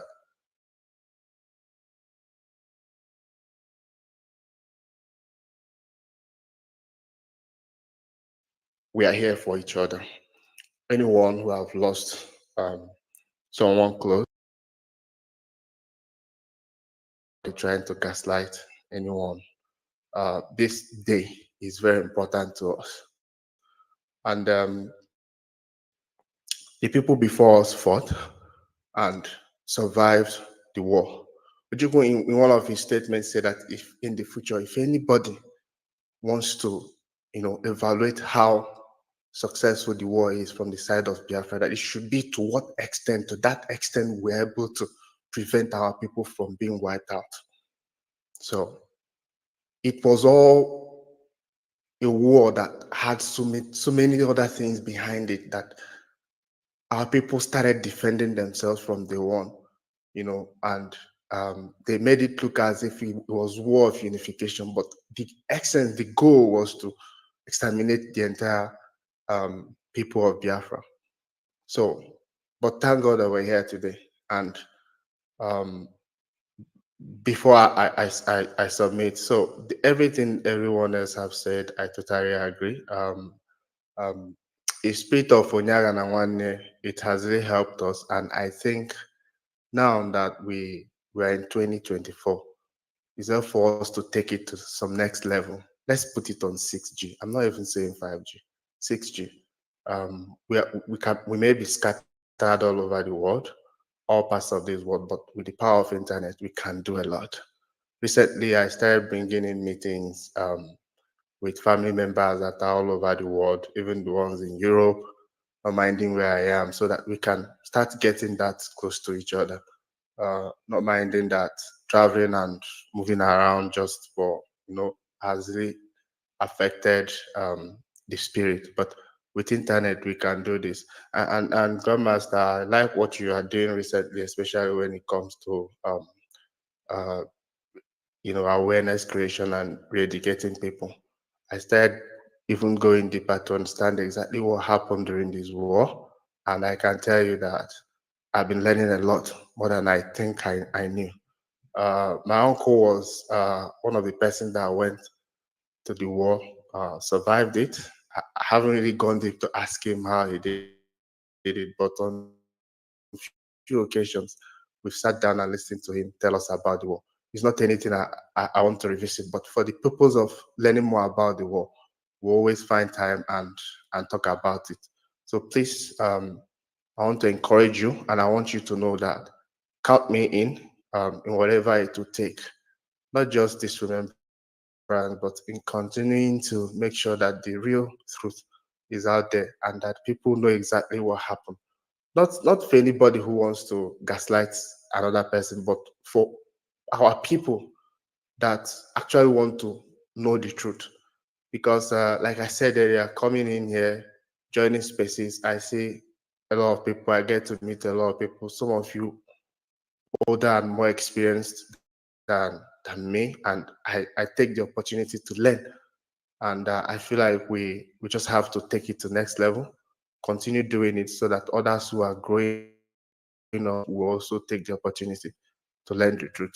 So please, let's do this and continue to do it however we choose to do it.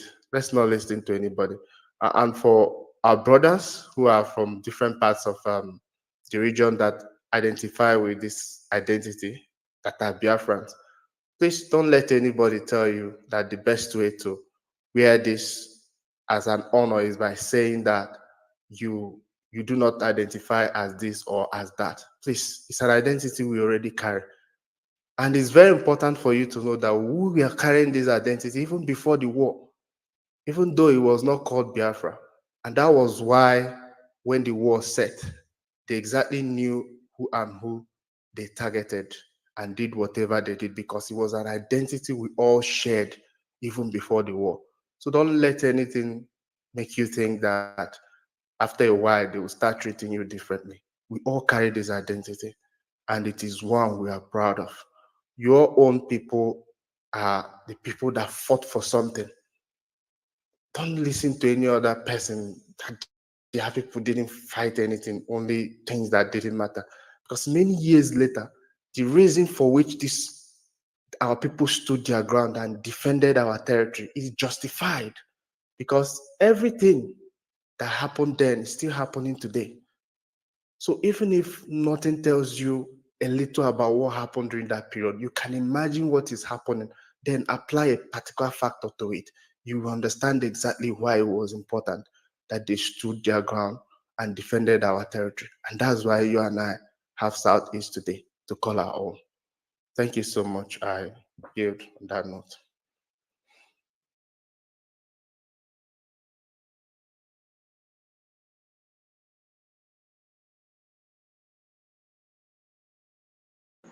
All right, Can I thanks. have this time, please?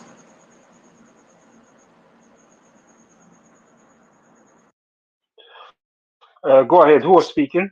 Okay, sorry about that. Sorry, guys, I needed to reach for some.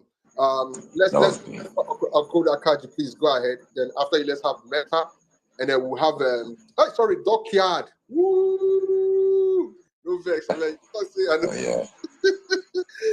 better to go to Odakaji. Sorry. Go ahead. All right. Good evening from this part of the world. I I really share meaningful alignment with what everybody has said.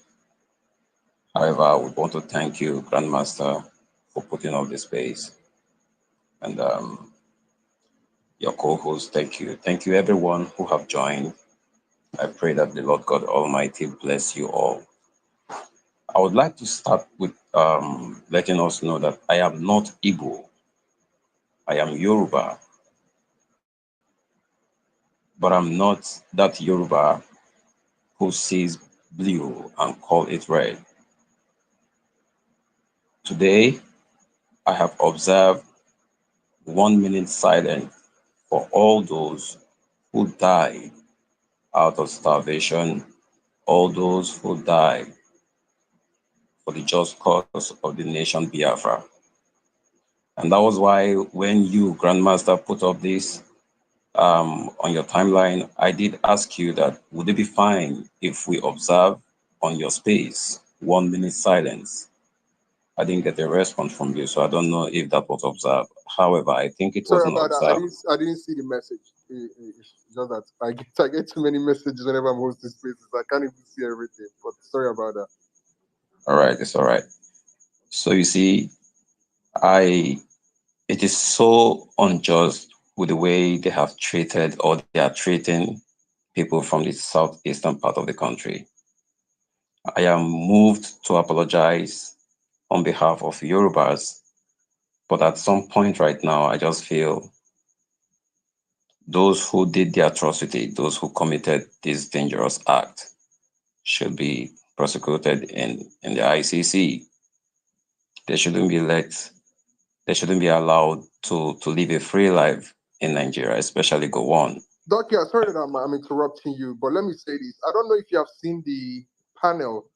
Please, someone correct me if I'm wrong. Is that not the Okuta panel where the soldier, the commander who led the Asaba massacre, was being questioned, and he was asked if he regretted the killings of the people he massacred in Asaba, and he said not a bit, not even once. I don't know if you guys remember this. Yeah, Yes, it was the that's Okuta correct. panel. Yes, correct, It It was the was the Grandmaster. Okuta Okota panel, panel, right? Yeah, yes. yeah. Yes, it was. Yes. All right. You He see, basically it said he is was under orders to do whatever he did, and the Nigerian government should apologize and yada yada yada. okay. I think they all need to apologize to the people they are hurting up to date. I have been to all the states in the eastern region. There was a time I visited Enugu and I was made to meet someone who experienced and fought during the war in Ogui. I don't know if I pronounced that right. Ogui, somewhere around Ogui in Enugu. Yeah. And So you enter my corner. Now now my corner is that too. I greet you, bro. Just to say this, I was served okpadioku and some nice abacha. It was nice. you know. I mean, Kokole, your honorary because what's it on the top of Panama? So that's the other thing to that. Thank you very much. You know, he did explain to me how the people suffered, how they went through so many dangerous terrain to keep the region alive, how they were able to safeguard their people from being wiped out from the surface of the earth. And I think all those who suffered, who died, and all those who, in one way or the other, are able to survive, they all deserve our respect. They all deserve honor. They all deserve a place in our heart where we always, at some point, would pray for them and appreciate them all the time. Because I tell you, Nigeria is a failed place. I wish they allowed the Igbos. Allow me to put myself among you. I wish they allowed us to live. The Eastern region would have been one of the best places on earth. Biafra would have been the home truly of the rising sun. I have read so much. I read about the incident in UNN, and just some minutes ago, someone did mention Futo. I have been to Futo. I have seen some things around there. Yeah. And I can tell you that the dream is not dead. Give the Nigerians who live in the East, give Biafrans some 20, 30 years from now, you'll be amazed what would come out from that place. And I'm not going to hide my words. The dream of having the state of Biafra is not dead. Either you like it or not, it is going to come true. It will definitely come true. So I would want to encourage everyone, be a good ambassador, as Engineer Vince they say. Be a good ambassador. Keep preaching the word. Keep telling ourselves what we need to do, what we need to become. Because first we have to become before we dish out to the other person. All right? They have done so much wrong by taking away history from schools. We can use the internet to share history. We can tell everyone what we passed through, what our parents, what our grandparents, what our nieces, what our nephews, what those who are so dear to us passed through. We can preach to these people and tell them that, look, you have a dream. You are a Biafran. You have a dream. You are a Black African. You can become that which you truly want to be. And I tell you, Biafra is going to come to light. Thank you very much, everyone, for giving me the time to talk. I really appreciate you, and I pray that God be with you all. Thank you. Thank you very much, Dockyard. Thank you so much. Honestly, how am I supposed to say? I don't even know. But I like the fact that you know so much about the Eastern region. In fact, it kind of like you know, you know, and how will I put it? I don't know how to put like. It gives me an immense joy when I see people who actually want to leave their cocoon. Because you see, I read something today that said ignorance is not a sin. It's in somebody's bio. The person said ignorance is not a sin, but choosing to remain ignorant is the sin. You understand what I mean? We cannot know it all, but we can actually make effort to get to know. And that is why I always read, I always research. Because I know that if I sit down there, waiting for someone to come and teach me, that person may never come. And I may die an ignorant man, not passing the rightful messages to my people. So I give very great, respect to anybody who tries to move outside their small box, outside their comfort zone to get to know more. And this includes people who research about history, people who travel, people who get to know other cultures. In fact, one of my greatest, endeavor in this world is I have been to nothing less than 60 countries. I don't do it because there's something taking me there. I just simply travel to those countries because I want to see what life is like from the perspective of other people who are not me. And God willing, since 2005 to now, I have covered in fact, I think it should be about 59 if I'm not mistaken, right? My next this thing, what do you call it? Plan is to go to Argentina. Hopefully, God willing, this year I'm going to do it. And this has, widened my understanding about how other people may possibly be seeing the world, not from your prism, not from your perspective. So when you start seeing, taking these travels, reading these books, getting to know more about history from multiple sources, multiple references, you begin to understand how people may have perceived. So I'll end with this before I give to Zakaji. For instance, even within, during the Biafran War, a lot of people will come today and speak about the Biafran War in such a way that you will be asking yourself, is it that this person did not know what happened during the war, or are they just being deliberately obtuse? No, they are not being obtuse. It's simply because during the war, that was how they actually observed the war. And I'll give you a very good example.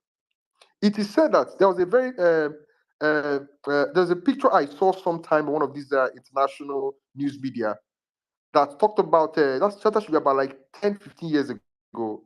Was talking about the war in Biafra, the Nigeria Civil War. And in that picture, they put a picture of people who were partying in Lagos in a nightclub. And then next to that picture, they put picture of civilians fleeing as the bombs were being dropped in the eastern region. And then they were talking about the different perspective of the Biafran war. Now, to somebody who grew up in Lagos, or let's say in Kanu, or in Abuja, or in any other part of Nigeria, where they did not even know this war was going on. A lot of them did not know the war was even going on because Gowon was actually lying to a lot of Nigerians that they were simply just trying to, push back some rebels. They did not tell them that they were engaging in a genocidal march. Mind you, and I kid you not, I repeat this again, please go and research that the Nigerian army employed a scorched earth policy, military strategy, meaning that any village they passes by, every living thing there will be left dead by the time they leave, including livestock. So this was a deliberate, cleansing that was happening in South. But the people in other parts of Nigeria did not even know. Some people in the other part did not even have any idea. So that picture of people partying in Lagos in 1968, that was right. Why children had bloated stomach, running away from bombs and everything in the eastern region, gives you a picture of how two people could possibly have pictured the war. But like I said, ignorance is not a knowledge. It's not a sin. But choosing to remain in ignorance, that is where this thing starts. So today in 2024, I'm not going to take it lightly with any Nigerian that comes to tell me, oh, this is what happened. And I can clearly tell you that this is the real truth of what happened. And you're telling me you don't know. It is because you chose to deliberately be in ignorance. You see, this entire thing we talk about, history was not taught in class. Bro, I wasn't taught the same history of Biafra War either. The history I was taught is Lord Lugard, Masterson Constitution, right? 1963 Constitution. These are the kind of history I was taught. Nobody taught me the history of Civil War or what transpired in the First Republic, Operation Waiting in the Southwest, right? Nobody taught me about the coup of 1966, January 15, or even the counter coup of 1966, July, right? No, I had to deliberately go into history and read those things myself, research those things myself. And that's why I feel like for us Nigerians, sometimes we need to actually do ourselves a favor and go back and learn or unlearn some of the things we have been taught and try to get to know the real story that actually transpired. And I'll end with this. When you are going back into time, going back to research what happened in time, always look for sources that will appear unbiased. Do not go and look for a source. Maybe let me give you an example. Somebody who wrote a book of this about the Civil War, and this person was in Lagos. They will see it for the prism of somebody who was in Lagos, reading, newspapers, listening to, radio broadcasts about the war. And somebody who is in the eastern region as of them will see it from the prism of somebody who bomb was dropping on his head, who this and that were happening to him, and all this. So at the end of the day, you find out that you are not going to get an authoritative, report on that war. Rather, you're going to get biased. So look for sources that do not have any dog in the fight. Rather, who are out to tell you the story as it was as of back then. So thank you very much, Dr. Odaka. You have the mic. Let us start writing up gradually. Thank you. Yeah, I'm not a doctor. Let's give it 4 minutes. I know verse. I don't think I reach. I consider it 4 minutes. I'm not a doctor. Let me just put that out there before people think I've started. Did I say doctor? On my mouth. I'm not a doctor. I'm not interested. I'm quite happy to be Mr. Or brother even. Yeah. This is very good. Because nobody should really tell you not to commemorate tragedy. If you go to my Facebook page, it's a tradition. I haven't done it this year. I go there and I write on behalf of all those people who fell, including the first son of my father. So I never really got to know the guy. So because this is my name, right? I'm one of the few that tweet with my full with my name. So my dad was in cabinet office in Enugu, and so 12th of May, you guys celebrated my birthday recently. So then go back to 30th of May. So that will give you a sense. So my birth certificate was registered in the Federal Republic of Biafra. And so don't come and ask me for it because I only went and started using this affidavit thing when I left the Southeast. So if you go back to my high school, you probably see that I was born in the Federal Republic of Biafra. You know, a lot of personal losses. We were still talking about it when I went for my mother's funeral in December. There was one uncle, she was always talking about, he went to the front with a photo, the baby photo of my brother. My brother was very light skinned, and my mother didn't have a duplicate of that photo. And we always like, Ma, is this all you remember, that the man didn't come back, he took the photo? You know? But there was just quite a lot of exciting stuff. One day I was in Port Harcourt. I was with a guy called Ken, an Ikwere guy, and he said, "Do you know who's standing there?" I think it was at Garrison, one of those garrisons, and it was Major General Philip Effiong. You know, so the trajectory for me has just been a lot of people coming in and then wishing and crying for the opportunity to to interact with them and to know a bit more. Today should be a very solemn day when we reflect on our losses. It's not for people to go and start trying to cause chaos and try to beat and kill people. You know, the most incredible thing, if you watch some of the documentaries after, was how quickly our people pick themselves up. You know, if you imagine, I come from Ohafia, so Ohafia didn't know that the war had ended. So we and the soldier, we and Nigeria were still mocking about until eventually news got to our place that, and I still remember shortly after that how my dad, went back with one of my brothers to Enugu. Then after he came and took me and my other brother, because I had to then go and start school again. I had already started primary one in the village. Then you guys say Ogui, yeah. So I went to Ogui Nika Primary School. I did 1 year there. And I can still remember that journey. So from Ohafia to Umahia, we sat at the back of a pickup. So, a pickup van. And then in Umahia, we entered the Oriental lines. And I can still remember the music that was playing. There's the only person who could have told me what that song was saying is my mother, because I remembered it last year, but I never got a chance to ask her. But the other ones were like Celestine Okwo, the Oriental Brothers and all that sort of thing. Uncle Odo, just round up. Yeah, okay. So for me, you've talked about positives. For me, it's just the ability of our people to just get up and push forward. At the 50th year, I think 2017, there was a Bịafra, memorial thing. It was bankrolled by Ford Foundation, just to help Nigerians have a conversation. One of the key speakers there is a gentleman called Professor Nwala. I think he's from BC, if I'm not mistaken. He said there before Gowon and Obasanjo that it was them, Igbo youth, that went to Yakubu, Gowon, and said, let's have a national youth service scheme so that young people will move around this country and get to know each other so we can all move forward and live together. Let me yield here.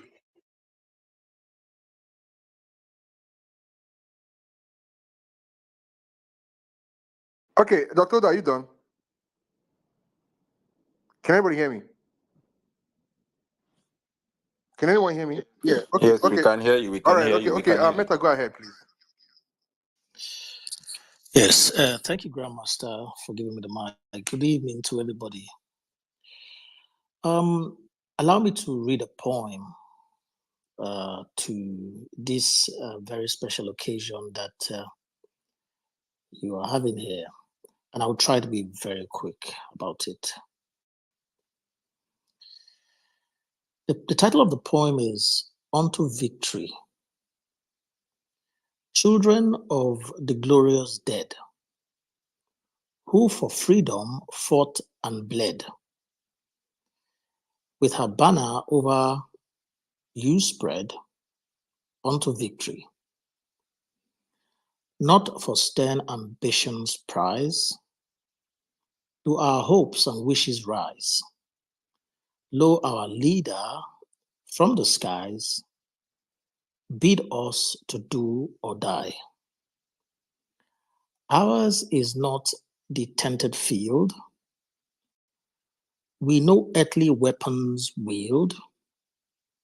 Light and love, our sword and shield.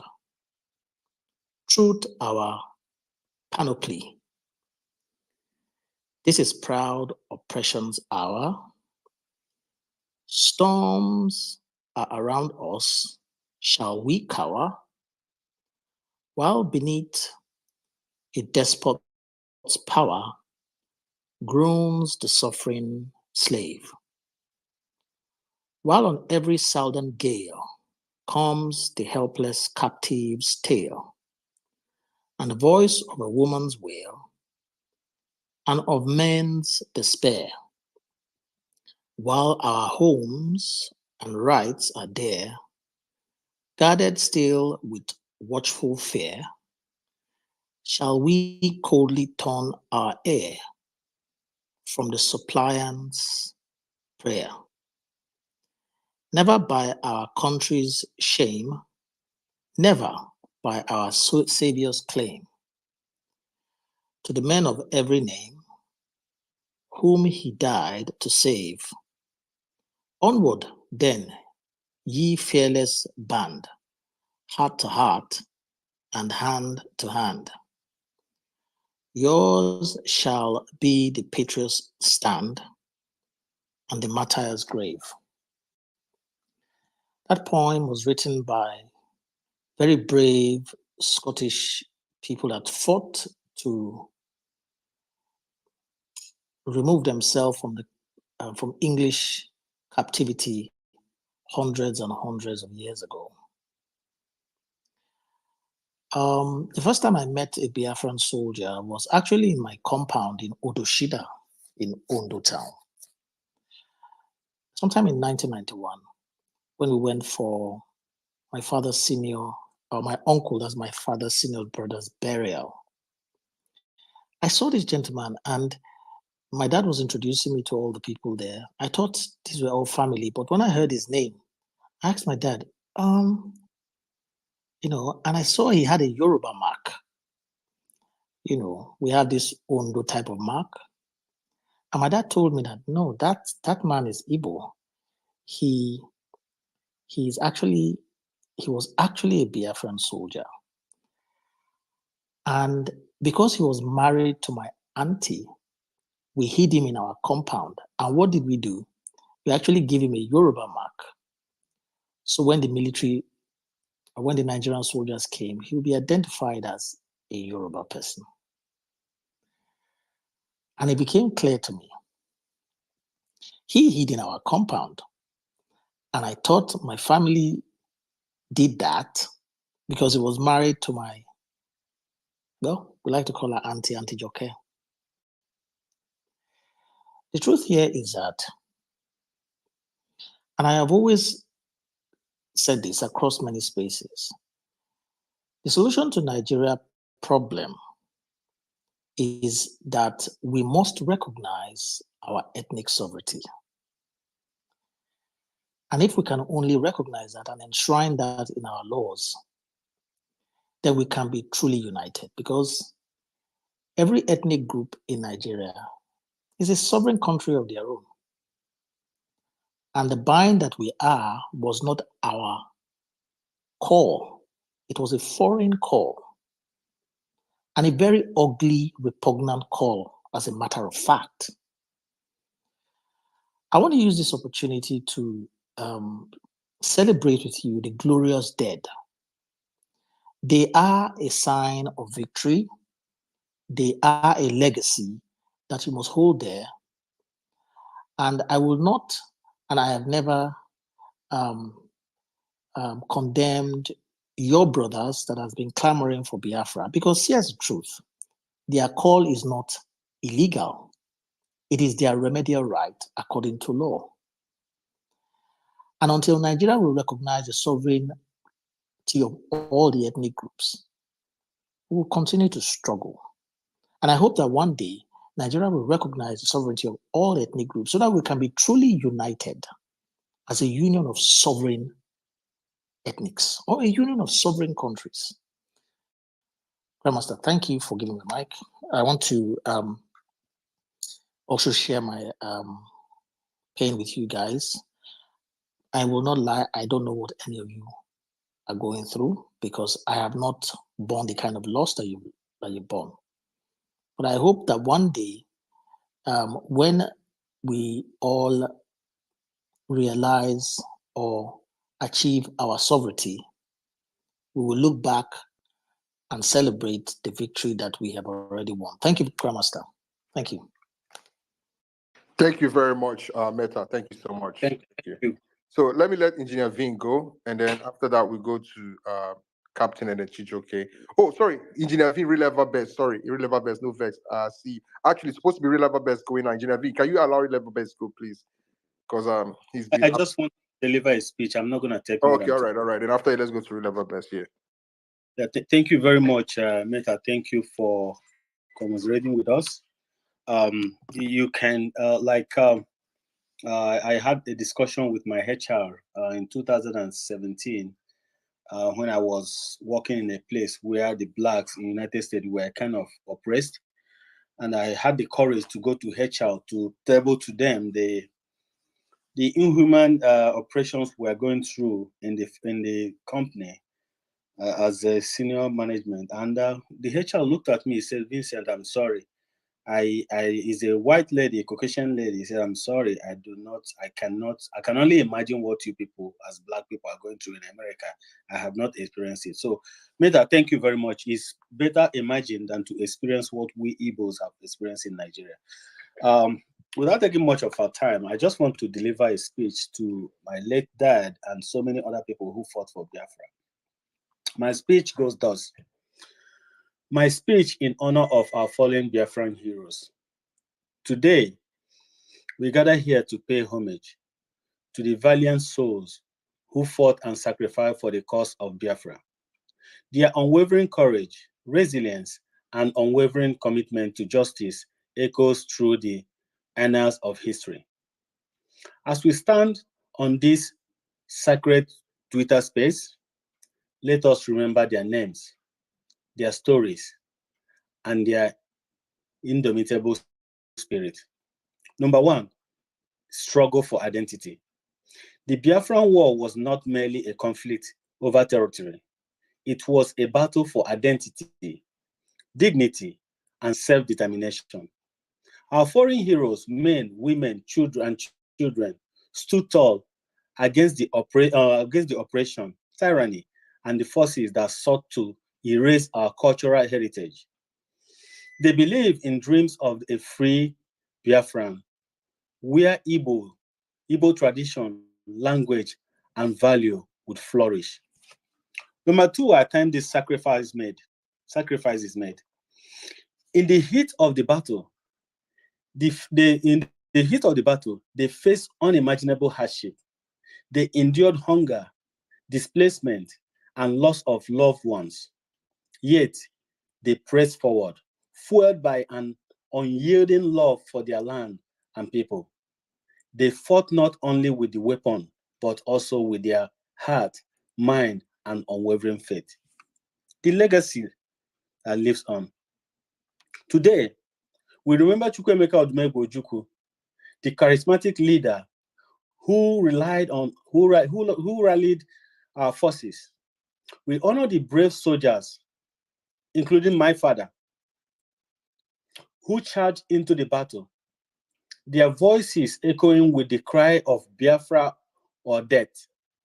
We pay tribute to the mothers who held their children close, shielding them from the horrors of war. And we salute the intellectuals, the artists, and the visionaries who kept their flame of Biafra burning even in the darkest hours. Lesson learned for today. As we reflect on their sacrifice, let us draw inspiration from their unwavering commitment. Let us learn from their courage, their unity, and their unyielding belief in justice. The struggle for Biafra was not in vain. It taught us the value of resilience, the power of unity, and the importance of preserving our heritage. A call to action. Our foreign heroes beckon on us to continue their legacy. Let us work tirelessly for peace, justice, and recognition of our rights. Let us educate our children about their history, instilling in them the pride of being a Biafran. And let us stand together, regardless of our tribe or creed. Let us build a better future, one where the sacrifice of our heroes are never forgotten. In conclusion, let us raise our voice in remembrance to the fallen heroes of Biafra. We honor you. Your courage lives on in our heart. May your soul find eternal rest. In Christ's name I pray. Amen. Thank you very much for the opportunity.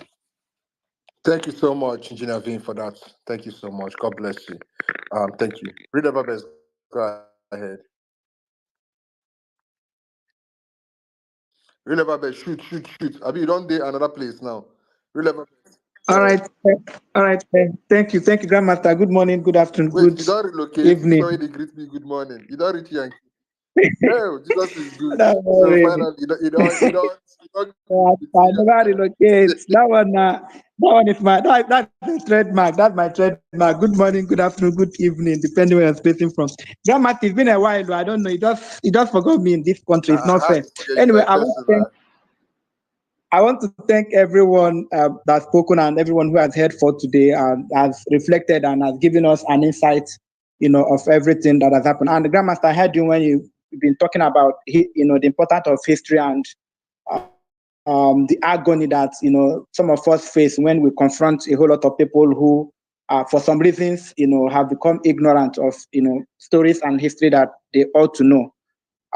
The Biafran story is not supposed to be the Igbo. It's not an Igbo story. It's a Nigerian tragedy that all of us, should be part of. And the reason why Nigeria has not worked to this point is because after the war, Igbo people moved on, but Nigeria did not move on. I want to repeat that again. The reason why Nigeria has not worked, at least one of the reasons Nigeria has not worked, is because after the war, the Igbo people moved on. We have this liberal mindset. We moved on, irrespective of everything that people have actually said that happened in that war. The tragedy that we passed, the agony, the death, the hunger, everything that happened, we moved on as soon as that war ended. But Nigeria never moved on.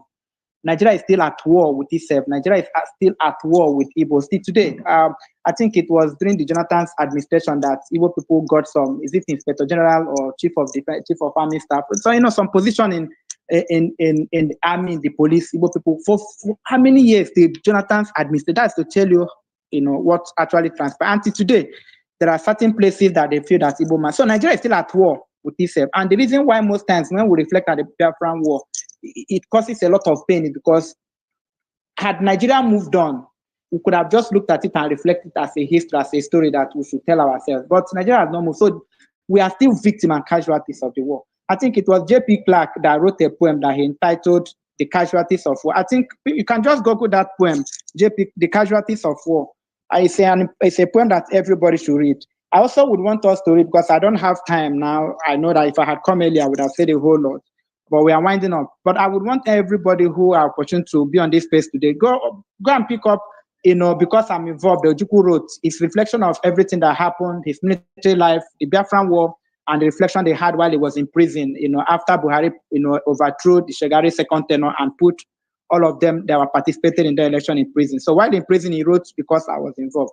Go and read in Biafra Africa Died. I think it was Grandmaster that was talking about the reason why, the efficacy and the effectiveness of the Ogbunigwe.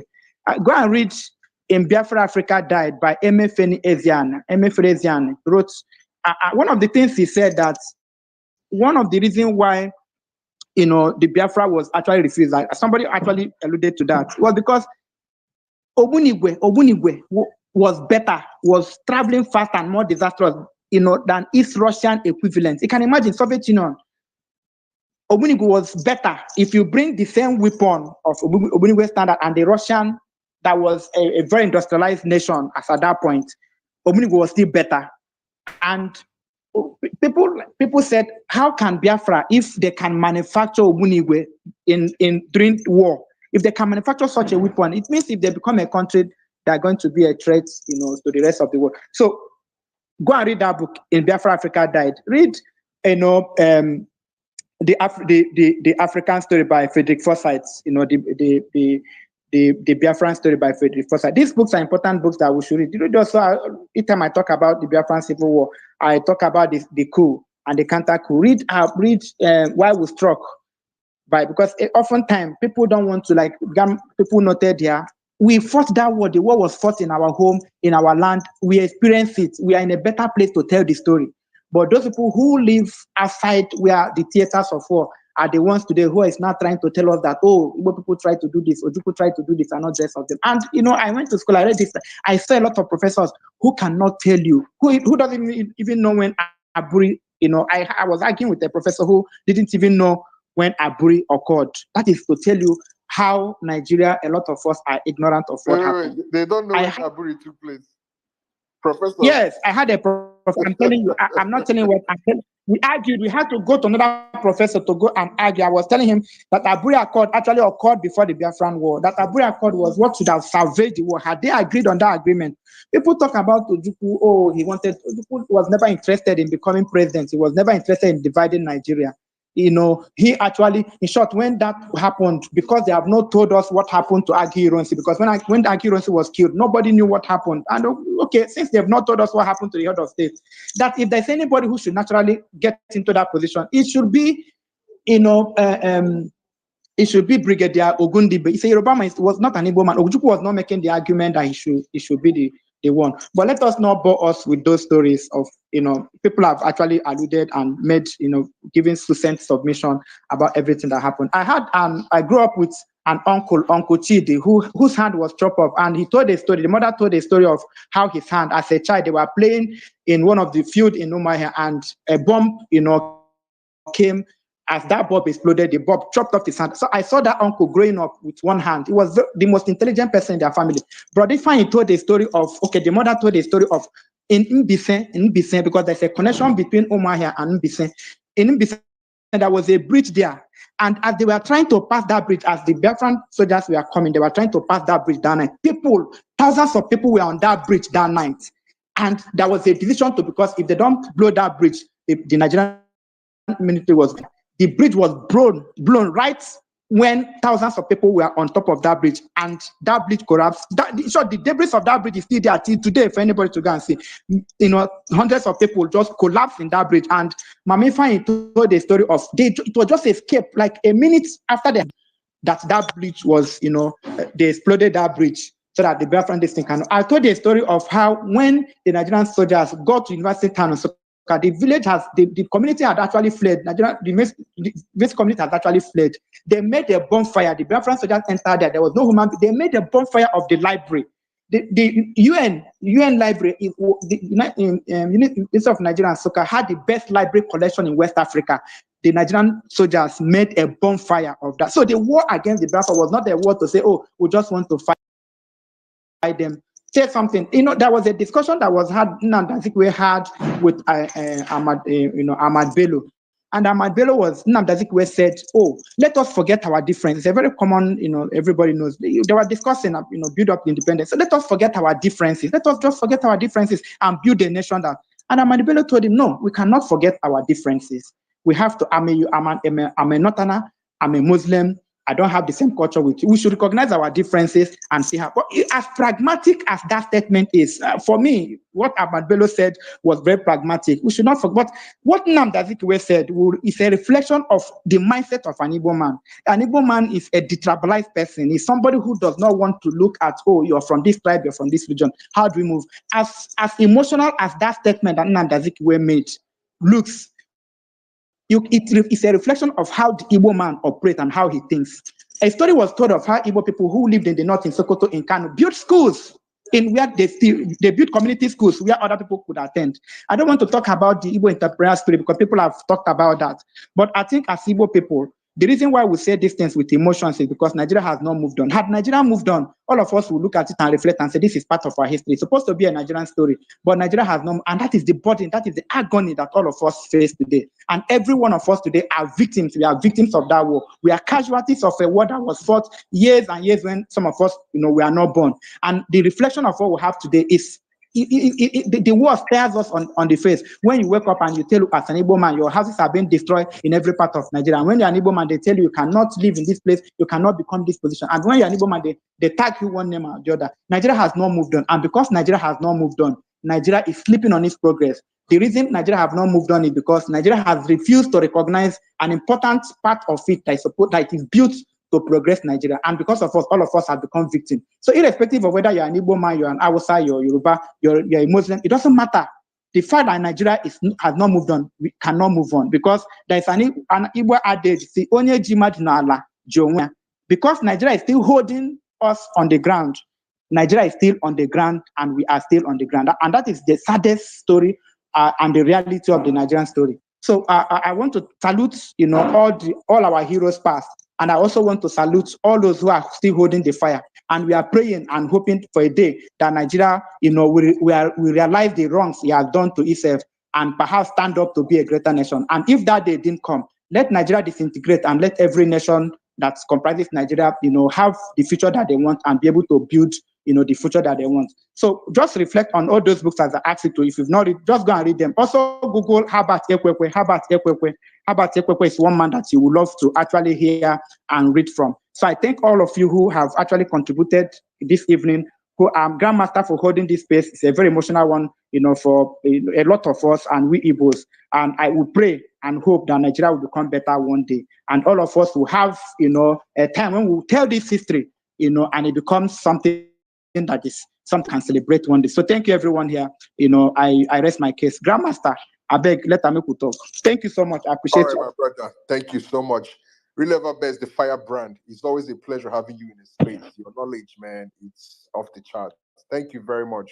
I still the shake here. See, I never catch myself where you say professor, no, when Aburia.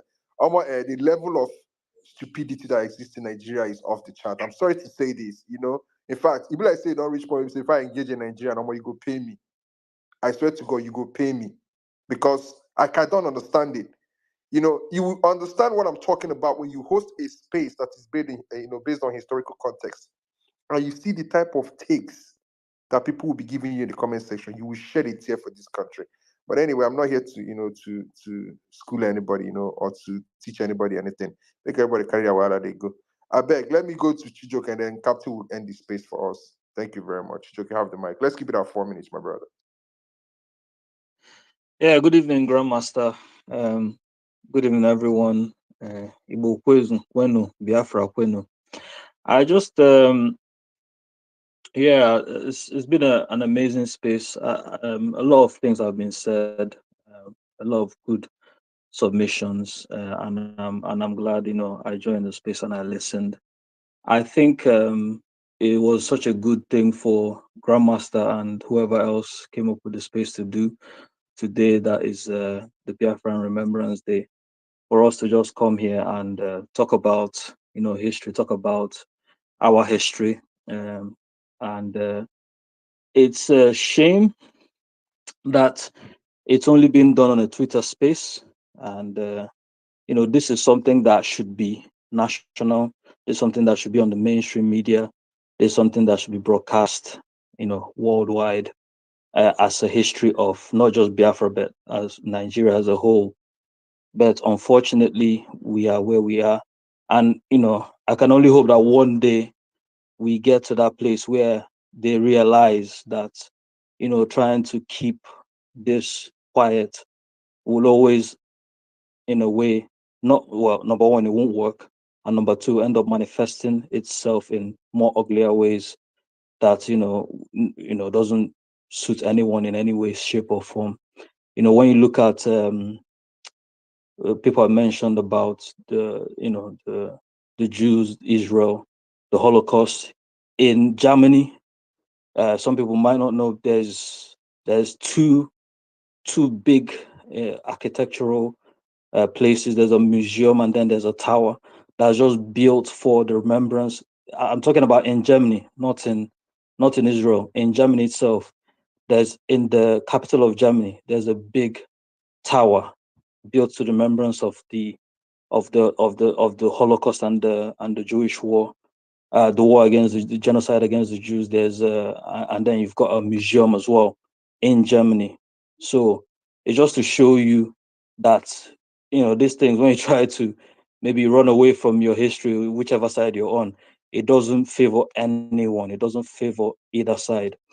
So I'm hoping that one day it will become something that becomes enshrined in the Nigerian history, Nigerian culture, celebrating this day. That is my hope. I mean, the Umuahia Museum is not. I've been to the Yad Vashem Museum in Israel. It's an amazing place, and one day, hopefully, something similar will have its place somewhere in Nigeria and in Igbo land. So yeah, I've my dad was part of the war. He's still a young adult when the war started, and I heard stories. But the funny thing is, I remember even growing up, before I even heard anything about Biafra. Even I know people talk about the East has come a long way, but I remember even growing up, in the early 80s, there was no sign even back then.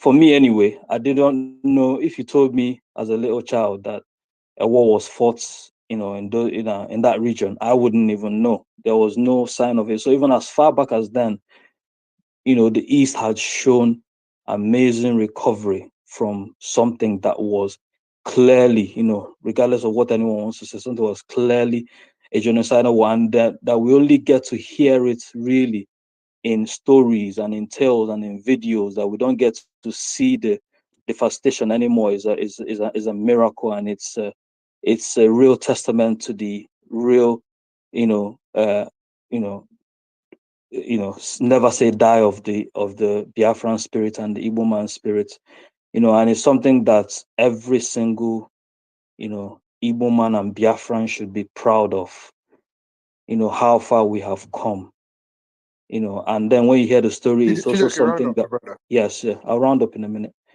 And it's something that we should all also be, also reflect on, and also say Ozoemena always. Remember, Ozoemena. And now that Nigeria is going through major strife, something that is almost unprecedented in the very recent history of Nigeria. It's almost like there's an economic war being waged on Nigerians as a whole now. We need that spirit of, Onya Hakwana Nwanne. We need that spirit now more than ever to pull each other along. Let them not break people's spirits by the nonsense they are doing in that country. We really need that spirit. Let us pull each other along. And even more than ever, let's start from home, but also let us make sure that the whole of Nigeria gets to see that real no-die spirit, that spirit of pulling everyone along and showing everyone that we can survive, we can make it through whatever nonsense is going on. Thank you very much. I'm going to end my submission here. Thank you very much, Joke. God bless you. Thank you so much. Captain, just get the last word, please, if possible, in 3 minutes. so that we can end the space. Grandmaster, thank you very much.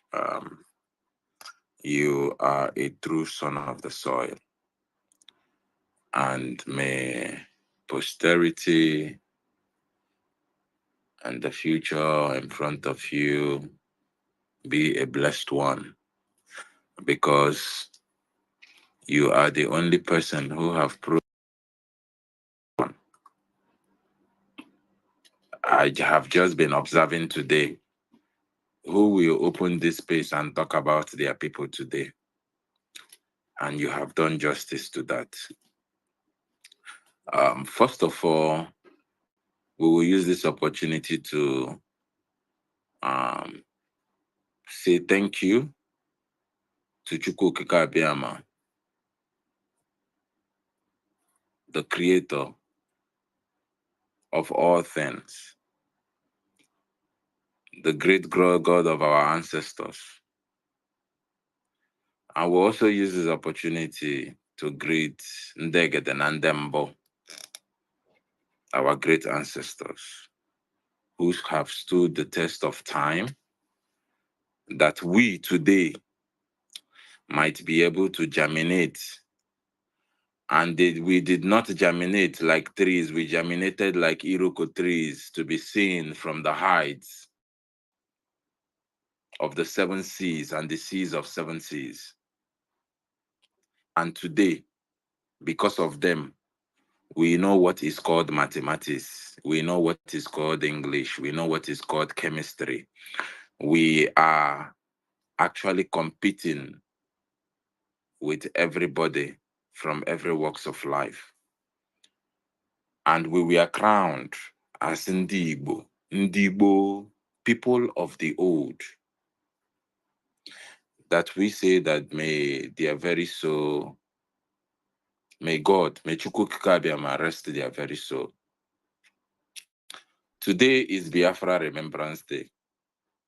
Today is an important day in our history that we shouldn't joke with, that you have to inculcate this into your sons and daughters. Sing it as a song, even when you're lying down, even when you're walking, even when you're washing plates. Let them remember that today is an important day, that their existence happened because of today. Today shouldn't be a day of joke to any Biafran, to anybody from the old Eastern region.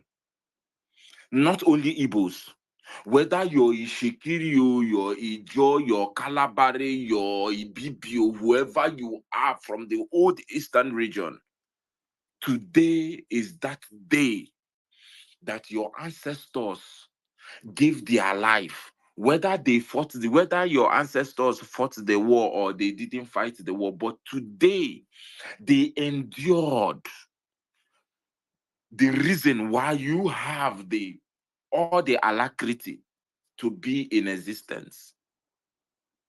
You have to observe it. And I am glad that all of you could see the wickedness that Britain has inculcated into all of us, that today, which is a day that genocide was melted on some people. What is happening today? They are talking about their orchestrations and propagandas that they carried along today. The lives of millions of people who were killed or who this genocide was coming, it doesn't matter. But what matters today is their propaganda that they've been carrying along today. I want to also leave this very thought-provoking question in your very hearts, because it is important. Why are such a great people being stifled for them not to remember their dead loved ones?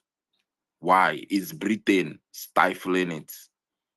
Who is pushing those in the so-called political class to stifle this thing that is supposed to be an important thing that everybody celebrates all over the world the day that they get independence. Who is pinching it?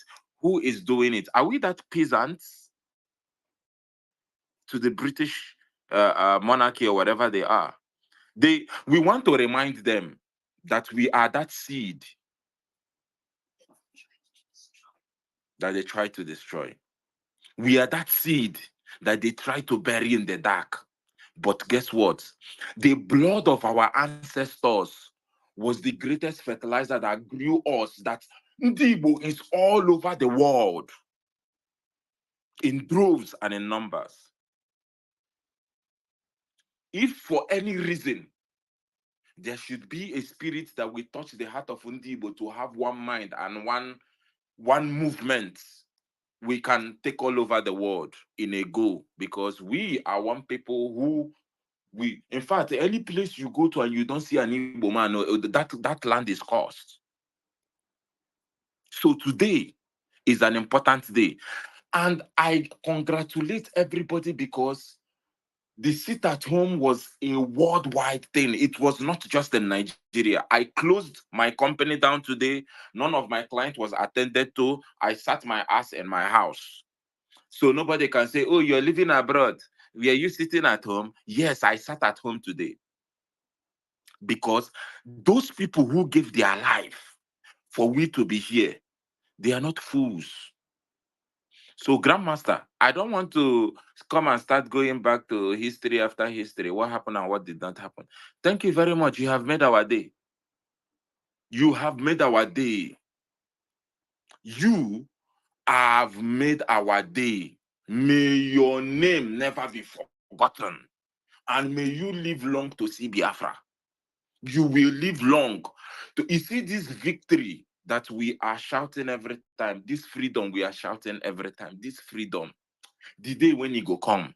And for those people who are saying, oh, children are writing exam, Chineke ga-akpụ unu ọkụ, because that mathematics they are going to write today, that their great-grandfathers gave their life. They wouldn't have known that mathematics today if their great-grandfather. And we are looking for a time, we are looking forward to a time when our children will go and write an exam that will give them excellence.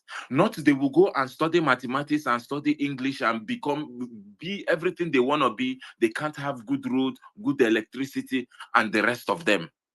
Mathematics was designed for people to be able to reason properly and make decisions. But in Nigeria, look at Nigeria. Look at Nigeria.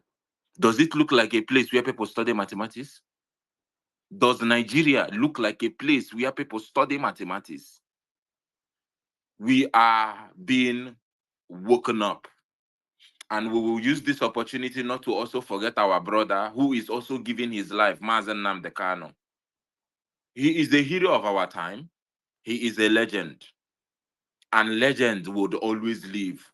What you see Mazen Nnamdi Kanu going through now is what our ancestors went through on this very day when these people came attacking us and killing us like our lives means nothing. Like Chijioke, Releva Best said, it was not a war of territory. It was that of identity. You don't want us to be who we want to be, but we shall see. This awakening, you people should notice what happened today.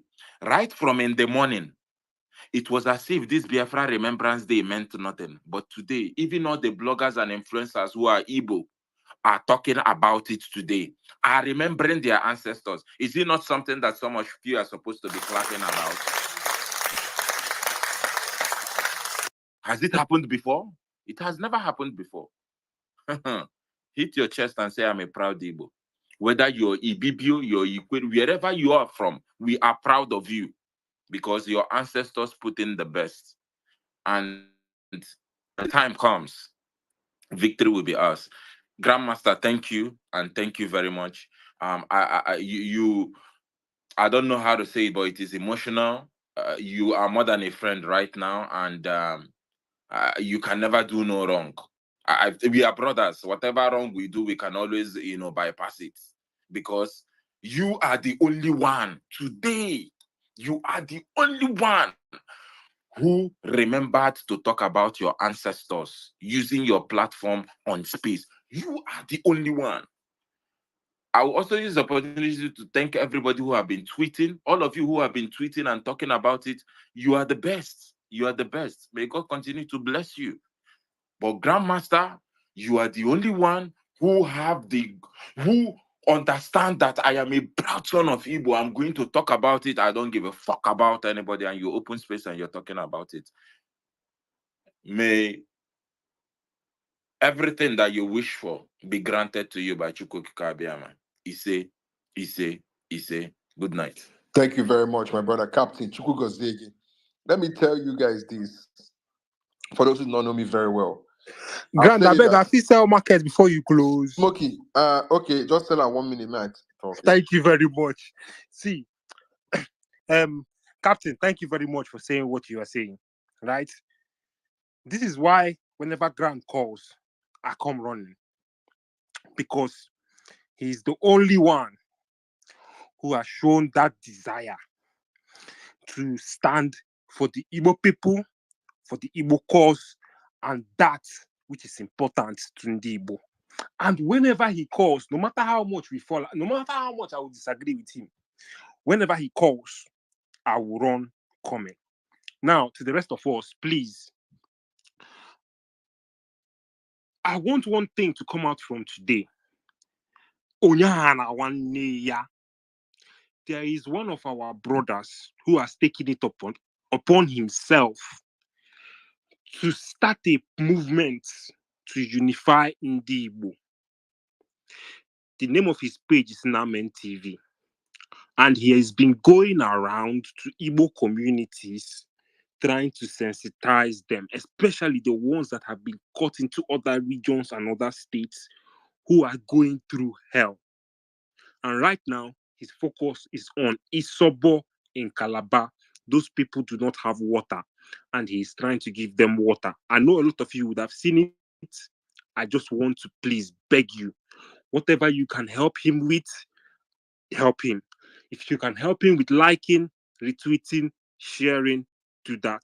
If you can also help him financially, please, please, and please, because this is how we unite Ndi Igbo. This is how we reach out to those who have inferiority complex and change the narrative. It is not by talking only. It is by going down to those communities and showing them that they are loved, like we were doing yesterday for Grandma. And please, Grandmaster, please reach out to me.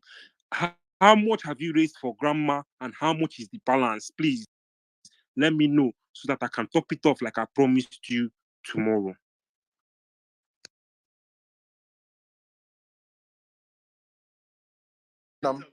I wanted to actually update you guys on this. So currently, I don't have the exact estimate. I need to do the calculation that we should be having about 1.3 million naira already on deck.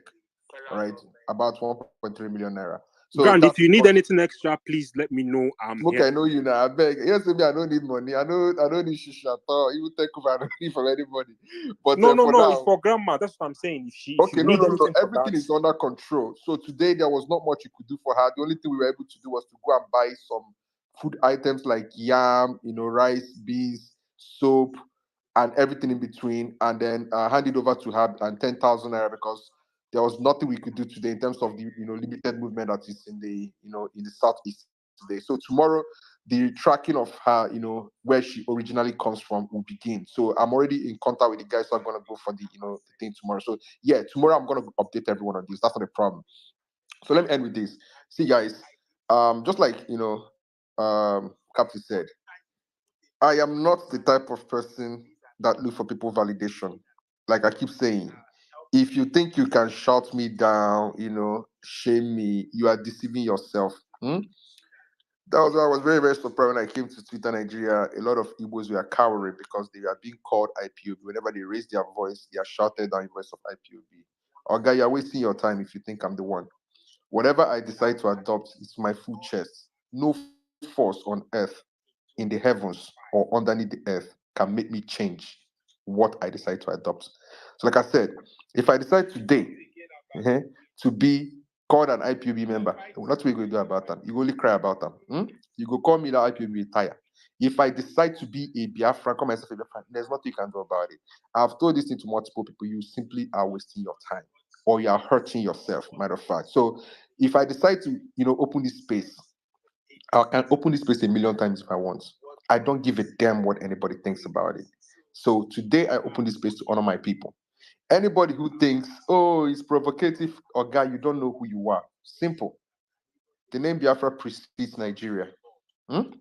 The identity you carry today precedes the country you are a member of today. I am not an agitator, but I refuse to be cowed into submission by people that do not know my story. I will tell my story. Nobody else is going to tell my story. For so long, I've relied on others to tell me who I am. No more. For as long as this platform exists, for as long as the internet exists, I will leave a digital footprint for the generation to come to start taking pride in who they are, understand where they are coming from, understand the things that their people have been through, and try to be better and work harder to become something greater. All these ones know they move me. So, Captain, my brother, you don't need to fear. If nobody go open that space, I go open that. I know say some of my people would always fear, to talk about this kind of topics because to them it's controversial. I am not that dumb. I'm a very logical, understand. I'm very, calculative person. So if I want to do something, I will do it. I keep repeating, nobody for this Nigeria, not even Tinubu, can stop me from doing it. That's why when I see Nigerian lawmakers cowering, you know, fearing to speak their mind, I just say, God, it could never be me. You understand? It could never be me. I am a nobody, but my father taught me that I am greater than anything out there. So nobody can ever beat me to submission, like I said. And Agbas knows, whatever you bring, I will return it to you 100 folds. If you bring one, I'll give you 100. That's the kind of person I am. And everybody who did this app, I have read it to you and I said, this is who I am. Do not dare me. Don't cross me. If I take a stand, do not stand against what I stand. Otherwise, I'll stand against you a million times. So, my brother, Biafra is our identity. It precedes Nigeria. It is who we are. And we have to always remember those that we lost. Millions of lives that did nothing. People that war was brought to their doorstep and they needed to defend themselves. You are not going to be beaten into submission and told not to speak about your people who lost. You see, this country is maintained on the blood of Igbos. I didn't even want to go into the pogroms, the killings, the massacres that happened before the Biafran War itself. Thousands of our people were lost. No, we cannot shy away from telling the world the truth or telling the world our story and where we are coming from. So I'm proud to be a Nigerian. I'm proud to be a Biafran. I'm proud to be Igbo. And any day we thought that we don't finish the job for this Nigeria and we want to go our separate ways, I am solidly behind that decision. So thank you everyone who joined this space. I appreciate you.